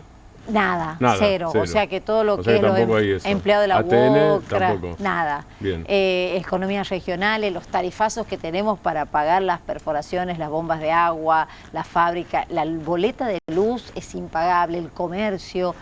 Pero bueno, más allá de eso, supongamos que digan, bueno, vamos a traer un puente, o una ruta, o una obra nacional, o un par de viviendas. Eso no le soluciona en absoluto la crisis económica que estamos viviendo. No le soluciona en absoluto los precios. Un remedio para la presión te está costando 50.000, 60.000 o 70.000 pesos. Entonces, ¿cómo el trabajador, la persona que está enferma, para cargar nafta en el vehículo y tenés que viajar, es una fortuna para arreglar tu auto, para comprar la batería? Entonces esa situación, por más que la ayuden al gobernador o a la provincia, no le mejora a sus ciudadanos, y eso tienen que entender. Ahora, Florencia, última pregunta, por lo menos de mi parte, más en términos de esencia política.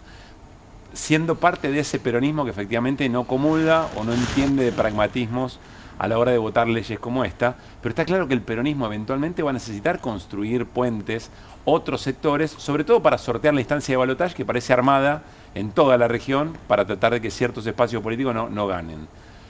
Claro, hay que ampliar, tienen que construir, pero tienen que construir con sectores que después, en la mala política, terminan votando de esta manera. ¿Cómo se resuelve eso? ¿Cómo se resuelve garantizar cohesión ideológica y al mismo tiempo ser capaces de ganar elecciones?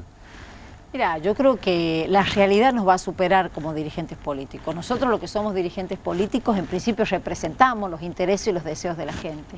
Cuando la gente se caliente tanto, que no te banque más este gobierno, que no le ha dado ni una respuesta a nadie, porque todavía, te juro por Dios, ando buscando un sector de la sociedad, el comercio, la industria, los bancos, bueno, los bancos sí, pero los empleados de banco están fritos con esta ley laboral también. Estoy buscando algún sector que me diga, mira, estoy un poco mejor. No encuentro, no hay. Entonces eso va a superar, y esto va a suceder como dijimos toda la vida en el peronismo, ¿no? Con los dirigentes a la cabeza o con la cabeza de los dirigentes. Entonces, ¿qué creo yo? Que esto se va a ir empeorando cada vez peor, el salario no alcanza, el poder adquisitivo todos los días es menor, y por eso la rapidez del gobierno en sancionar una ley, porque están viendo que la popularidad de esta reforma todos los días es peor. Todos los días más gente le parece mal la reforma, porque se dio cuenta cuáles son sus artículos, porque ve la intencionalidad, porque ve lo que produce. Entonces, yo creo que cuando la gente se harte de esto, va a buscar en forma natural al peronismo, que es un movimiento nacional y que obviamente es la única oposición que hoy tiene el gobierno. No hay más. Y ahí nos vamos a encolumnar todos. ¿Cómo va a ser la dinámica en el Senado, finalmente? Bueno, nosotros hoy sacaron ese dictamen trucho en la comisión esta de Derecho Laboral y de Presupuesto. Así que bueno, ya estamos convocados para el día jueves de la semana que viene con algunos temas que es glaciares, que es la baja imputabilidad de la ley penal. Pero estrictamente la reforma es por sí o por no.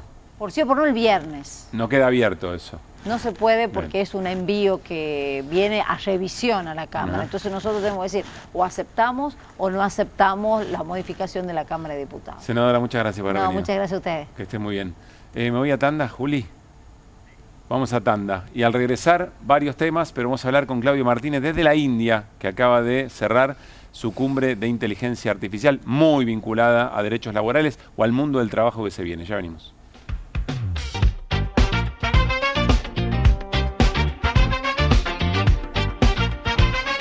Movete a las promos que querés. Movete a las promos que buscas. Movete a Credicop.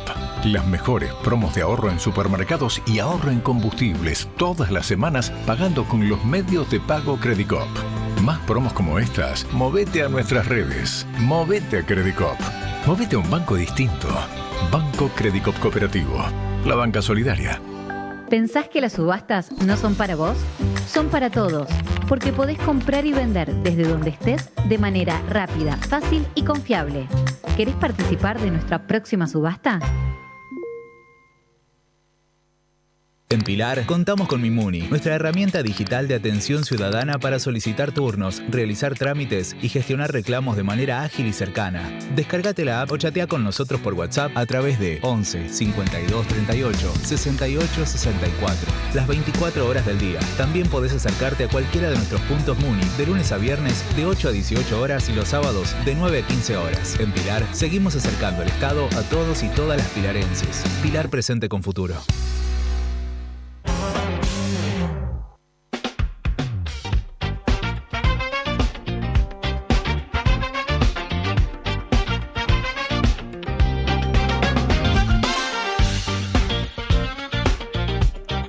Siempre hay algo detrás que ayuda a que las cosas sucedan.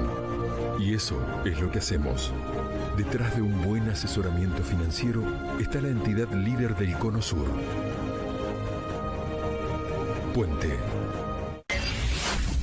Canal E. Todo el tiempo. Toda la economía.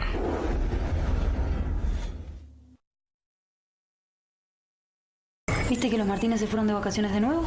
¿Y a dónde se fueron? Parece que es un secreto. Según lo que estuve investigando, tienen que estar por esta zona. Acá actividades en el bosque. Hay muchísima agua. Tenemos vino, tenemos buena gastronomía. Están haciendo esquí. Montañas, velero, energía, lago. Mira, Andrés, ¿es Neuquén? Todo esto es Neuquén.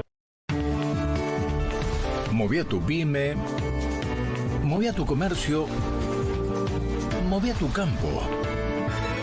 Movete a Credicop, la mejor atención, condiciones y soluciones para que puedas desarrollar tu empresa, tu comercio o tu producción. Movete a Credicop. Movete a un banco distinto. Banco Credicop Cooperativo, la banca solidaria. Acaparó el rol de francos y se adjudica el éxito de las alianzas que el oficialismo necesita. En noticias de esta semana, Patricia Bullrich, la negociadora de la casta. Tensa calma con Karina y cruces con Santiago Caputo. El riesgo de que use su popularidad para presionar al gobierno. Además, insólito. De la promesa de demoler el Banco Central a reciclar su fachada. Turismo Runner, el circuito de maratones y el manual de reglas para las parejas abiertas. Revista Noticias. Entender cambia la vida. Lo importante es que tengamos conciencia. Señor, deja el cargador enchufado. La luz, Ciro. ¿Y si volvemos el tiempo atrás?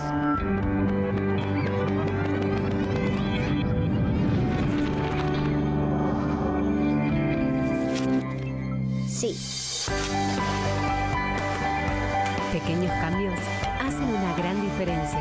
Cuida la energía. Sumate al consumo eficiente. Sumate al cuidado del planeta. Edenor.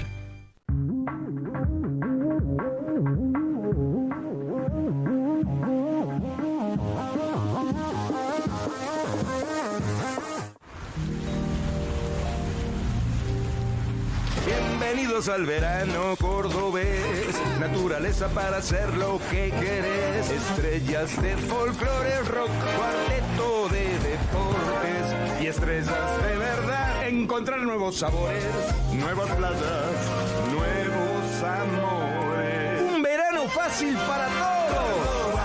Disfruta más fácil. Hay un código que identifica a cada pasajero. El de él es HIT, porque sabe que pagar el estacionamiento con el celu es un hit de verano, de invierno y de todo el año. Uf, casi. Hacemos de cada aeropuerto tu aeropuerto. Aeropuertos Argentina.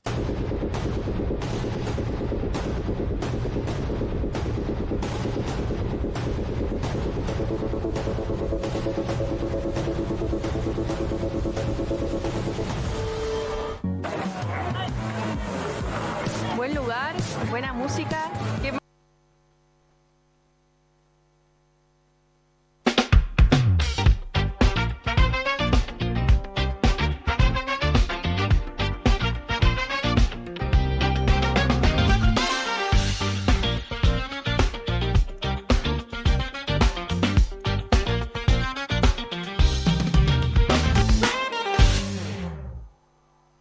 La inteligencia artificial es parte de nuestra esencia. Muy bien, nos vamos al futuro. Tiene razón Martín Granowski. Claudio Martínez, nuestro productor general, divulgador, periodista, está en la India y ya está en el 21 de febrero. Hola Clau, ¿cómo te va? Muy buenas noches. Hola Pablo, hola a todos los que están ahí en el piso. Sí, es cierto, ya son casi las 7 de la mañana del sábado acá en Nueva Delhi, en la India, así que puedo decirles algo sobre el futuro, si quieren. ¿Cómo salió Central? Clau, qué gusto estar charlando con vos. Cerró la cumbre de inteligencia artificial, excelente los materiales, cada uno de las piezas audiovisuales que nos fuiste contando, qué era lo que pasaba en un momento en el que, yo insisto, me parece que no se le está prestando la debida atención el desarrollo de la inteligencia artificial. Déjame preguntarte, vos nos contarás lo que quieras, pero solo para ordenar caprichosamente, se firmó un documento de esta cumbre. ¿Qué características tiene? ¿Qué observaste? ¿Qué conclusión sacás sobre la discusión respecto de la gobernanza del desarrollo de la inteligencia artificial? Vos sabés, Pablo, que ayer fue un día muy, muy particular, porque anunciaron, hicieron circular los organizadores el documento que estaba para la firma. Y en un momento a la tarde dijeron, la cumbre se va a extender un día más. Y la primera excusa fue porque es un éxito la exposición tecnológica, que es verdaderamente fascinante, que envuelve a la cumbre. Dijimos, bueno, perfecto, nos quedamos esperando la firma del documento y en un momento dijeron, no, se extiende un día más porque queremos lograr más consenso. Claro. El documento está cocinado, lo que están buscando es firmas, más firmas. De los 80 países que están participando de esta cumbre, más de 70 ya han dado el ok y seguramente estarán afinando algunos detalles para poder producir la firma final. Yo te diría que en el día de hoy seguramente vamos a tener novedades. Así que yo creo que... Pero por lo que contás, Clau, perdón, sumo esto, da la sensación que es como esas cumbres o los documentos de las cumbres de acuerdo climático, que efectivamente hay mucha resistencia y cuesta mucho elaborar un documento de consenso. Es muy buena la comparación, Pablo. Yo, por un lado, obviamente, con la ansiedad del laburo periodístico, uno se fastidia, dice, firme muchachos y listo. Claro. Nosotros nos vamos esta noche ya, ¿viste? Nos volvemos. Pero déjame decirte algo, y que seguramente Martín me va a acompañar con esto. Y es que es de algún modo saludable que los presidentes, que los delegados discutan hasta último momento, porque uno muchas veces tiene la percepción de que en estas cumbres está todo cocinado, que el documento está escrito antes de que los presidentes salgan de sus países y que el encuentro es simplemente algo protocolar. Sin embargo, lo que está sucediendo acá es bastante vital en ese sentido. Hay discusión. Y la comparación que vos hacés con relación al cambio climático es bien atinada. Fíjate lo que dijo Sam Altman. Sam Altman es el CEO de OpenAI, el padre de ChatGPT. Sí. Sam Altman en una conferencia el día jueves dijo: necesitamos crear un organismo de control de la inteligencia artificial similar al que tiene la energía nuclear. Y eligió muy bien las palabras para decir, la energía nuclear tiene la capacidad de darle electricidad a una ciudad o con una bomba destruir a esa misma ciudad. La inteligencia artificial tiene la capacidad de curar enfermedades, acelerar la investigación para curar esas enfermedades, pero también de destruir la democracia, de destruir nuestro sistema de convivencia.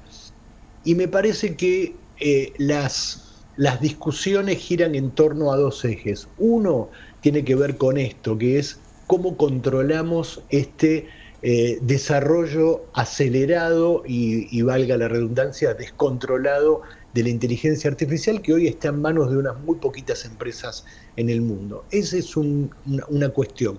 Y la otra, muy empujada por el presidente, el primer ministro de la India, Narendra Modi, por Lula da Silva fundamentalmente, digamos por los representantes del sur global.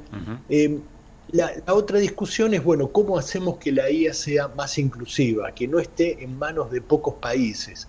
Que los países del sur global, fundamentalmente los países en desarrollo, tengan el acceso a los chips, tengan el acceso a los centros de datos, a los algoritmos, para producir una inteligencia artificial inclusiva, que no deje afuera a ningún país de la Tierra. Me parece que los puntos de la discusión pasan por ese lado. El documento, el borrador del documento que todos teníamos ayer acá en Nueva Delhi, iba muy por ese lado y seguramente la letra chica terminará de ajustar algunos detalles. Martín.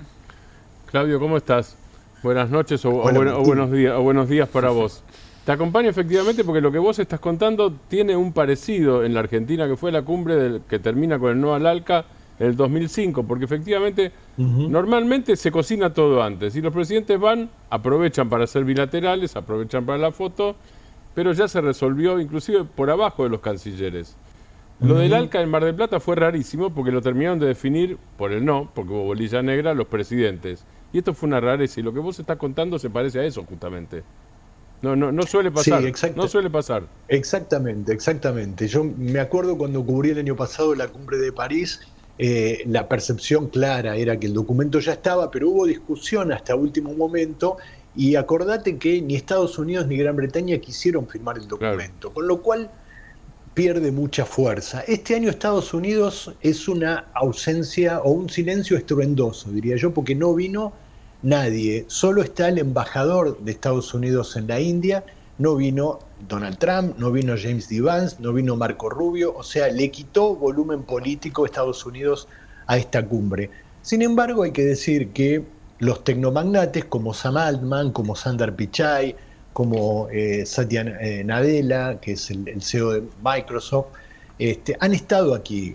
También Darío Amodei de Anthropic, o sea, las empresas más importantes de Silicon Valley que representan de alguna manera los intereses de Estados Unidos estuvieron en esta cumbre. Pero el gobierno de Estados Unidos le quitó apoyo y le quitó volumen político. Quizás eso también explique la ausencia de Javier Milei y de sus ministros. La Argentina tampoco está en esta mesa. Como decíamos la semana pasada, tomando palabras del primer ministro de Canadá, Mark Carney, cuando no estás en la mesa, estás en el menú. Argentina no está en la mesa y la percepción es que nos van a comer crudos.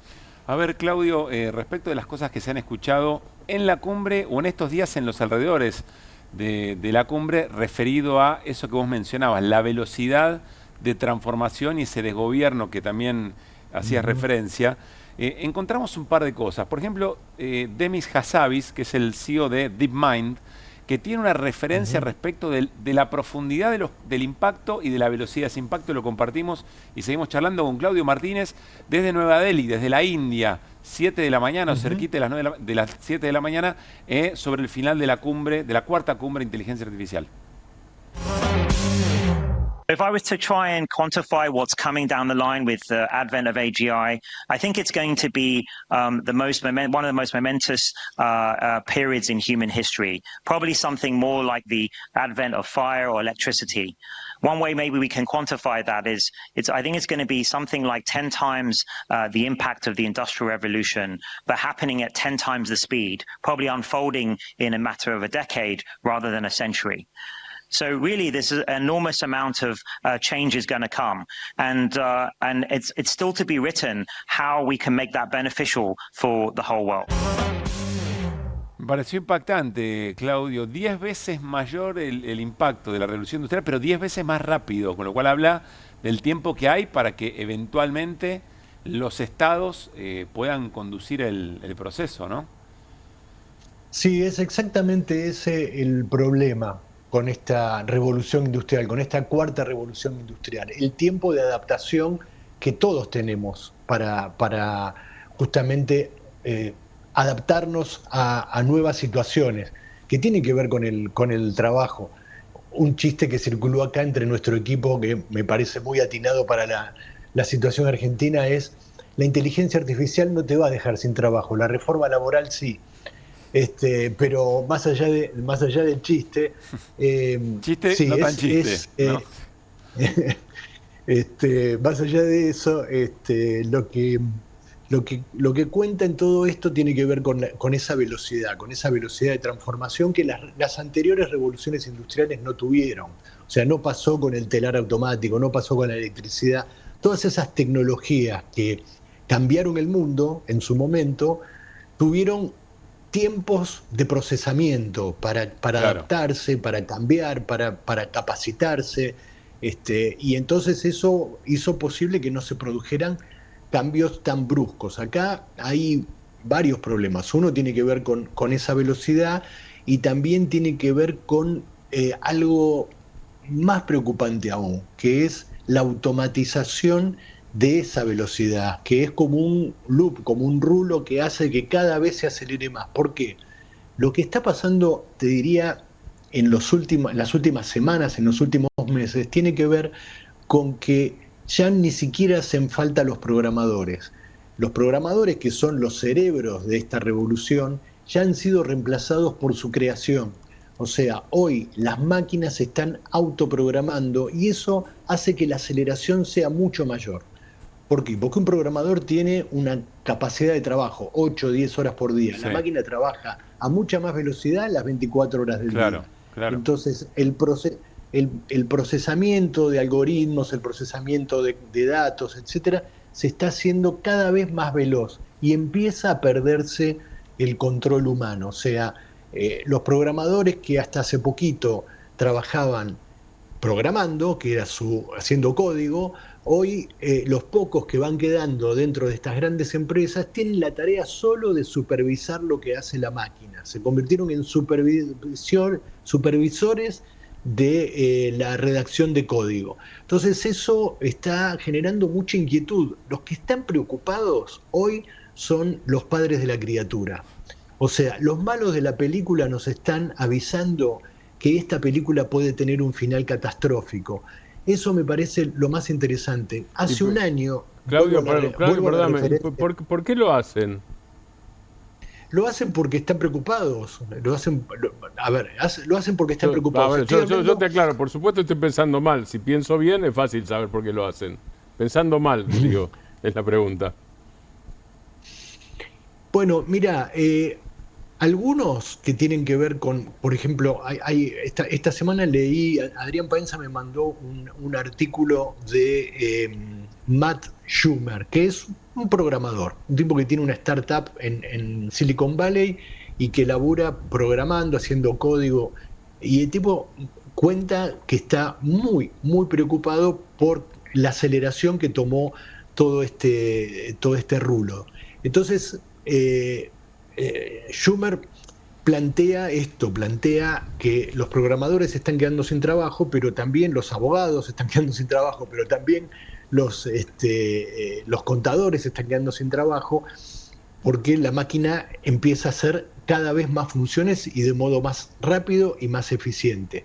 Pero su preocupación tiene que ver con esa deriva de falta de control por parte de los humanos de lo que está pasando en la programación. Y esto que me mostraban recién en el video, esa persona habla de AGI. AGI es la inteligencia artificial general o la superinteligencia. Es un escalón más y es algo que se pensaba que iba a venir en 5 años, pero esta aceleración está produciendo que se acerque muy vertiginosamente. Y esa es una inteligencia artificial que tiene cada vez menos rasgos humanos y cada vez menos posibilidades de control. A mí me parece que hay una toma de conciencia. Cuando uno tiene la posibilidad de hacer una secuencia de coberturas, y a mí me tocó estar el año pasado en París, la percepción en ese momento fue, bueno, a estos tipos no les importa nada. Había un grupo de presidentes que se sentaban a la mesa con un grupo de tecnomagnates y les pedían, muchachos, hay que regular, y los tipos no tenían como demasiadas ganas. Ahora empezás a escuchar a personas como Sam Altman o como Darío Amodei, de Anthropic, que plantean cosas, no digo similares a la que uno podría plantear, pero dicen esto, lo que dijo Altman: bueno, creemos un organismo de control similar. Así que básicamente evalúan, dicen, esto puede salir mal, que evalúan la posibilidad de que salga mal. Claro, exactamente. Hay una tensión ahí, porque también hay otro tema del cual no se habla y que ya empieza a hacer un poco de ruido y que tiene que ver con la burbuja de la inteligencia artificial. Estos tipos que manejan las corporaciones tecnológicas son parcialmente los dueños de esas corporaciones tecnológicas, claro, porque se han fondeado, valga la redundancia, con los fondos de inversión. O sea, y además los mismos fondos de inversión son dueños de todas.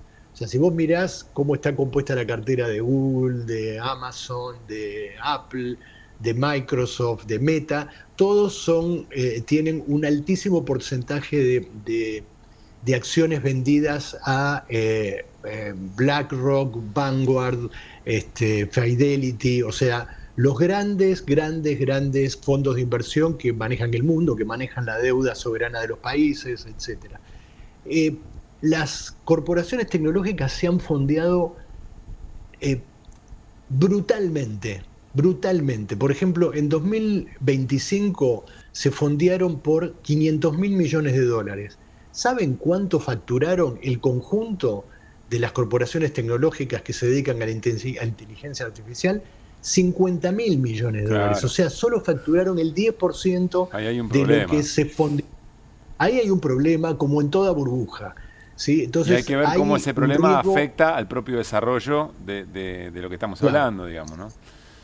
Entonces, yo creo que la industria en un punto ve los riesgos, los ve, como Sam Altman lo manifestó, como Amodei lo manifestó, pero al mismo tiempo no pueden parar, porque si paran, se hunden, claro, digamos, tienen que pedalear hacia adelante. Esa es la realidad. Entonces, bueno, es un panorama apasionante, complejo, muy inquietante el que tenemos por delante. Claudio, felicitaciones por la cobertura, por el laburo. Tengo mucha ansiedad con que vuelvas y que podamos desarrollar esto con mucho material. Gracias por el esfuerzo, enorme responsabilidad, narrar algo que está ocurriendo con tanto vértigo en todos los sentidos, tanta expectativa y tanta preocupación y a una velocidad difícil de considerar. Gran abrazo, Clau, y buen retorno. Gracias. Volvemos ya esta noche de sábado, ¿sí? Y el domingo a la noche estamos en Buenos Aires con 26 horas de viaje que nos tocan por delante. Así que nos estamos preparando para la aventura. Tendrás tiempo para reflexionar. Abrazo grande. Chau, Clau. Chau. Claudio Martínez, desde la India, Nueva Delhi, 4ª cumbre de inteligencia artificial. Difícil procesar todo lo que nos cuenta Claudio y todo lo que está pasando alrededor de este tema. Tanda y volvemos. Somos parte del cambio. La sastrería también es IA. Moví a tu pyme, moví a tu comercio, moví a tu campo. Movete a Credicop, la mejor atención, condiciones y soluciones para que puedas desarrollar tu empresa, tu comercio o tu producción. Movete a Credicop, movete a un banco distinto.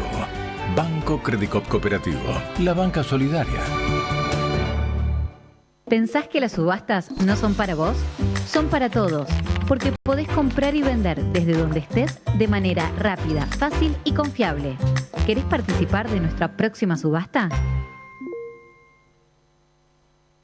En Pilar contamos con Mimuni, nuestra herramienta digital de atención ciudadana para solicitar turnos, realizar trámites y gestionar reclamos de manera ágil y cercana. Descárgate la app o chatea con nosotros por WhatsApp a través de 11 52 38 68 64. Las 24 horas del día. También podés acercarte a cualquiera de nuestros puntos Muni de lunes a viernes de 8 a 18 horas y los sábados de 9 a 15 horas. En Pilar seguimos acercando el Estado a todos y todas las pilarenses. Pilar presente con futuro.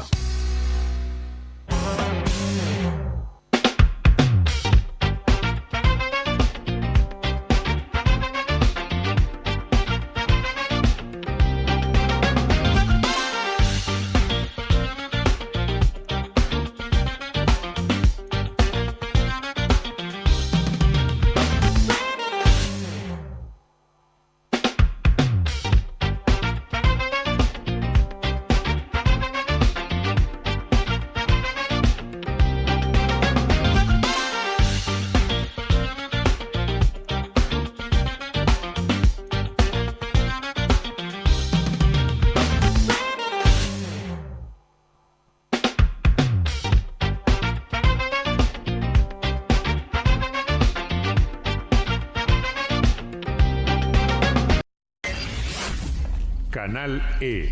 Todo el tiempo. Toda la economía.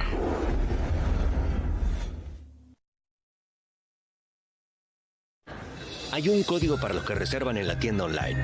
Su código es MÁS. Porque suman más experiencias, estacionamiento, FastPass y también son los que más disfrutan de viajar. Hacemos de cada aeropuerto tu aeropuerto. Aeropuertos Argentina.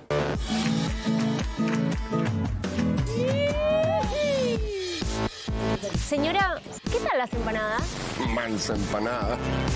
Mendoza. Manso destino.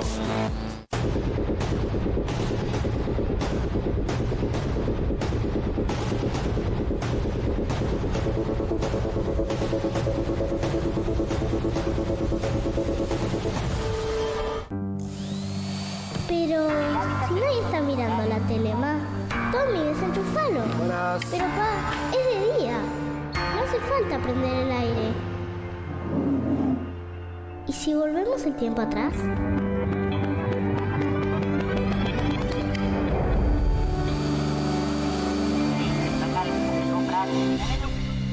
Sí. Pequeños cambios hacen una gran diferencia. Cuida la energía. Sumate al consumo eficiente. Sumate al cuidado del planeta. Edenor.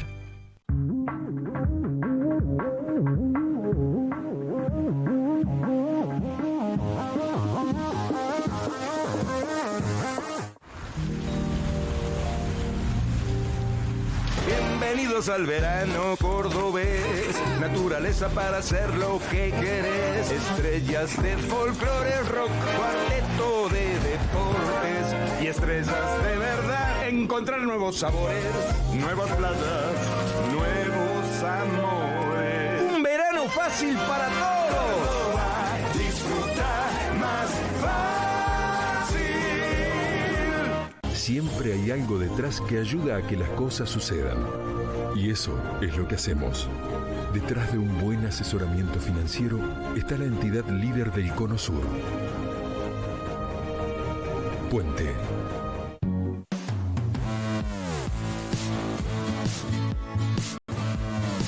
¡Ay, qué lindo patito! Manso patito. Mendoza. Manso destino. Acaparó el rol de Francos y se adjudica el éxito de las alianzas que el oficialismo necesita. En noticias de esta semana, Patricia Bullrich, la negociadora de la casta. Tensa calma con Karina y cruces con Santiago Caputo. El riesgo de que use su popularidad para presionar al gobierno. Además, insólito. De la promesa de demoler el Banco Central a reciclar su fachada. Turismo Runner, el circuito de maratones y el manual de reglas para las parejas abiertas. Revista Noticias. Entender cambia la vida. ¿Viste que los Martínez se fueron de vacaciones de nuevo? ¿Y a dónde se fueron? Parece que es un secreto. Según lo que estuve investigando, tienen que estar por esta zona. Acá actividades en el bosque. Hay muchísima agua. Tenemos vino, tenemos buena gastronomía. Están haciendo esquí. Montañas, velero, energía, lago. Mira, Andrés, ¿es Neuquén? Todo esto es Neuquén.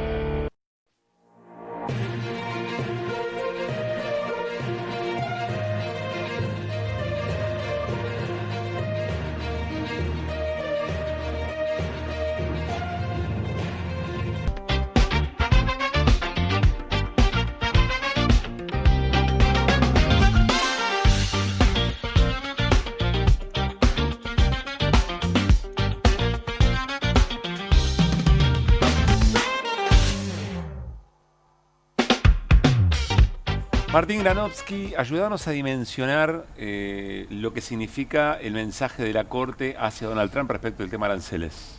Empiezo con un título del New York Times, si querés, que dice que el fallo de la Corte contra Donald Trump diciendo, porque el fallo es, no puedes fijar aranceles porque te estás extralimitando en tus poderes vos como presidente. Eso le Esa corresponde es la al esencia Congreso. del fallo de la Corte, 6-3. Y no es una Corte progresista, ni liberal, ni demócrata socialdemócrata, no es Bernie Sanders ni nada por el estilo, ¿eh? Sí. Es una corte de mayoría conservadora. Es decir, que los conservadores le pusieron un freno a Trump. Esa es la lectura.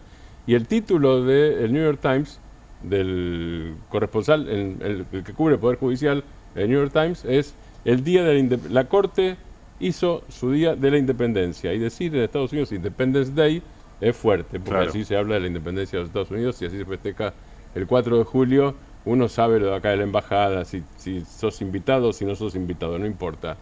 El festejo es popular en los Estados Unidos. O sea que el Independence Day es popular, digo, es una cosa distinta. No es la Argentina en ese sentido. Primera cosa. ¿Qué hace Trump enseguida? Sube la apuesta. Entonces pone, ok, ¿me imposibilitan esto? Pongo un arancel general para todo el mundo, para todos los países del mundo del 10%. Es decir, que no obedece a la Corte. Perdón, ¿eso es más o es menos de lo que había impuesto? Eso es menos en general de lo que había impuesto. Sí. Porque en realidad países exceptuados, corríjame usted. No señor, había países exceptuados. El mínimo era 10. Era 10, o sea que lo que es, yo te impongo esto, o sea, yo sigo gobernando como quiero. Ese es el mensaje de Trump. Obviamente acá hay, porque la limitación viene, insisto, de conservadores, con lo cual acá se está discutiendo no solo aranceles, sino que se está discutiendo poderes. Claro. El poder y poderes, las dos cosas. ¿Cuáles poderes? Bueno, este año hay renovación legislativa en los Estados Unidos. Toda la Cámara de Representantes, o sea, la Cámara de Diputados de los Estados Unidos, y se llama Cámara de Representantes, 1/3 de los senadores y varias gobernaciones. Y Trump empezó a decir, porque las elecciones las controlan los estados, Trump había empezado a decir que en realidad los estados cometen fraude y que él iba a controlar nacionalmente las elecciones, cosa que es inconstitucional. Ya lo había empezado a decir esto. Con lo cual hay que leer también en esa clave. Ojo que es un límite a Trump en el año de las elecciones, cuando Claro. Trump lo que quiere, Pensemos en un Milei sin ningún tipo de límite, ¿no es cierto? En el país más poderoso del mundo. Y pensemos en eso y se entiende más fácil. Lo que quiere Trump es el poder supremo. Lo que quiere Trump es monarquía. Y si se puede absoluta y no constitucional, mejor todavía, aunque no lo diga de esa manera. Digo, a tal punto que no tuvo problema en criticar al presidente de la Corte Suprema, Roberts, que es un conservador, quien le había dado, no sé si lo tenemos por allí al señor Roberts, pero veremos, cuando aparezca, a ver. Lo tenemos al señor a quien Roberts. tenemos es... Ahí al que lo tenemos buscamos. es al señor Trump, ¿no es cierto? Sí, al señor sí. Maga. Arranquemos por Trump y después vamos a Roberts. Ahí ¿te está parece? Roberts. Ahí está Roberts. Ese es Roberts. Muy Ese es bien. el presidente de la Corte Suprema de Estados Unidos. Bien. Bien. Ese señor es uno de los que le había dado inmunidad a Trump para que pudiera asumir, porque Trump tenía procesos judiciales por extorsión, por denuncias de una prostituta, y tenía procesos judiciales por el asalto al Capitolio en su momento. Y se había al Congreso manoteado de algunos Estados Unidos. documentos importantes. Sí, tal O sea, cual. ya había llegado a la casa. Sí, entonces llegó a la inmunidad por eso. Hace poco, en algún momento le agradeció a Roberts, pero hace poco dijo, lo digo textual porque así lo dijo Trump en una cena de el Club Alfalfa, se llama, textualmente es así. El Club Alfalfa dijo, hablando de Roberts, que también estaba presente, a ese señor yo le tengo que besar el culo el resto de mi vida.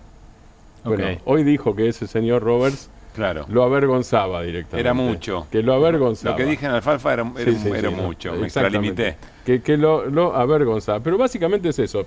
Trump usa una cosa que se llama, y la voy a leer acá, Ley de Poderes Económicos de Emergencia Internacional, IEPA es por las siglas en inglés.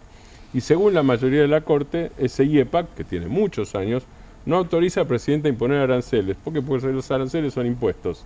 Y dice, igual que en la Argentina, porque la Constitución argentina está básicamente copiada de la norteamericana, en buena medida, igual que en la Argentina, que los impuestos son materia legislativa, no son materia exclusiva del Poder Ejecutivo. Perdón no si son le resorte estoy del complicando, Ejecutivo. pero si efectivamente le voltea la posibilidad de establecer Sí. aranceles, ¿por qué es que Trump responde, bueno, entonces 10% para todo el mundo? ¿Eso sí lo tiene habilitado? Que yo sepa, no. Ahí Que yo sepa, no, pero dale, a ver. No, tengo la información de que usa la sección 122 de una Trade Act, que es una ley de comercio de 1974, que le permitiría hacer esto solamente por 5 meses. Claro, o está sea, bien. es circunstancial. Bien. No podría aplicarlo por mucho tiempo. Y sí, no se necesita intervención del Congreso en Sí, este es caso como un, para es como esto. un reflejo en función del límite que le quiere poner la Claro. Corte. Tengo muchas preguntas, Pero, Martín. pero no está haciendo todo, digo, hace una parte. Claro. ¿Por qué? Porque ejerce poder, digo, porque básicamente lo que quiere Trump no es solamente concentración de poder, es concentración de poder e instantaneidad. Ese es el otro punto. Claro. Y alguna vez hay un estudioso de las relaciones argentinas-norteamericanas, Joe Tulchin, norteamericano, que me dijo, yo lo veía mucho, dice, mira Martín, dice, la democracia es buena y es engorrosa, las dos cosas a la vez. Pero él decía a favor, dice, la democracia es engorrosa. Bueno, negociar en el Congreso es engorroso. Sí, claro. Insisto, muchas preguntas en poco tiempo. El devenir de esto lo vamos a ir viendo. Quiero preguntarte por el acuerdo de la Argentina Bueno, con eso Estados es un punto Unidos. importantísimo. Es un punto importantísimo. Porque no es que se caiga automáticamente. Porque la verdad que el acuerdo es básicamente sumisión. Ahora, es decir, ahora, si ahora Trump lo no que tiene sí- facultades para ofrecer todo lo que se supone que Bueno, le ofrece, lo poco. ese es el punto importante. Ese es el digo. punto más importante. Si se habla de hay dos puntos importantes. Uno es el que decís. Si se habla en general de inseguridad jurídica, no hay nada más inseguro que tratar con un presidente que está negociando con vos en términos comerciales cuando no tiene las facultades para hacerlo. En algunas cosas sí las tiene las facultades. El ministro de Comercio Exterior, el USTR, como se llama en Estados Unidos, no es que no tiene ninguna facultad, sí las tiene. Pero el tema de aranceles, no. Bien, el tipo negoció con vos en parte aranceles y ni siquiera se los puso a la Argentina en cero. Ese es un punto. El otro punto es político, que para mí es más importante que el A anterior ver. todavía. Es más importante que el anterior. Porque resulta que Trump, y lo recordó ayer, y lo recordamos nosotros ayer en el programa también, resulta que Trump fue el garante, por palo zanahoria, más palo que zanahoria, o sea, amenaza, del triunfo de Milei en las Claro. elecciones legislativas del año pasado. Sí. Entonces te quedaste atado a un tipo que puede, yo no hago futurología, yo no digo que Trump no puede hacer lo que quiere hacer, no lo sé. Digo que tiene hoy las cosas más complicadas que antes y las tiene complicadas dentro del Frente Interno Conservador, no es que las tiene complicadas con Mamdani, el alcalde progresista de Nueva York, ni con Bernie Sanders. Tu ancla parece flotar. Exactamente, tu ancla es más débil que antes. Yo no digo que no exista, pero es más débil que antes y Milei es muy dependiente en todo sentido. Claro. Guido, en sentido financiero, ni Sí, hablar, pero en absolutamente. términos políticos también. Y puede verse con las elecciones de medio término, Claro, ¿no? exacto. Con En noviembre. Otro golpe Sí. importante puede ser. Creo que estamos cerrando, Juli, ¿no? Bueno, teníamos algún material, pero lo vamos a seguir, Martín, y además con algo en lo que Martín se ha especializado mucho, que es la relación de Argentina con Estados Unidos, y ver efectivamente qué otra respuesta le da Trump a este límite de la Corte. Gracias, Martín. Al contrario. Gracias, Guido. Por favor, Bolo. Gran abrazo, buen fin de semana, segunda semana de este QR temporada 2026. Gracias por estar allí. Nos reencontramos el lunes a las 9 de la noche. La seguimos, por supuesto. Buen fin de semana. Pasen bien.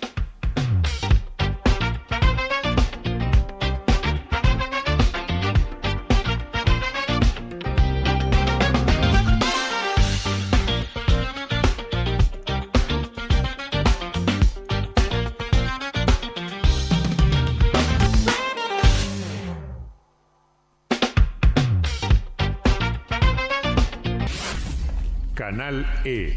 Todo el tiempo. Toda la economía.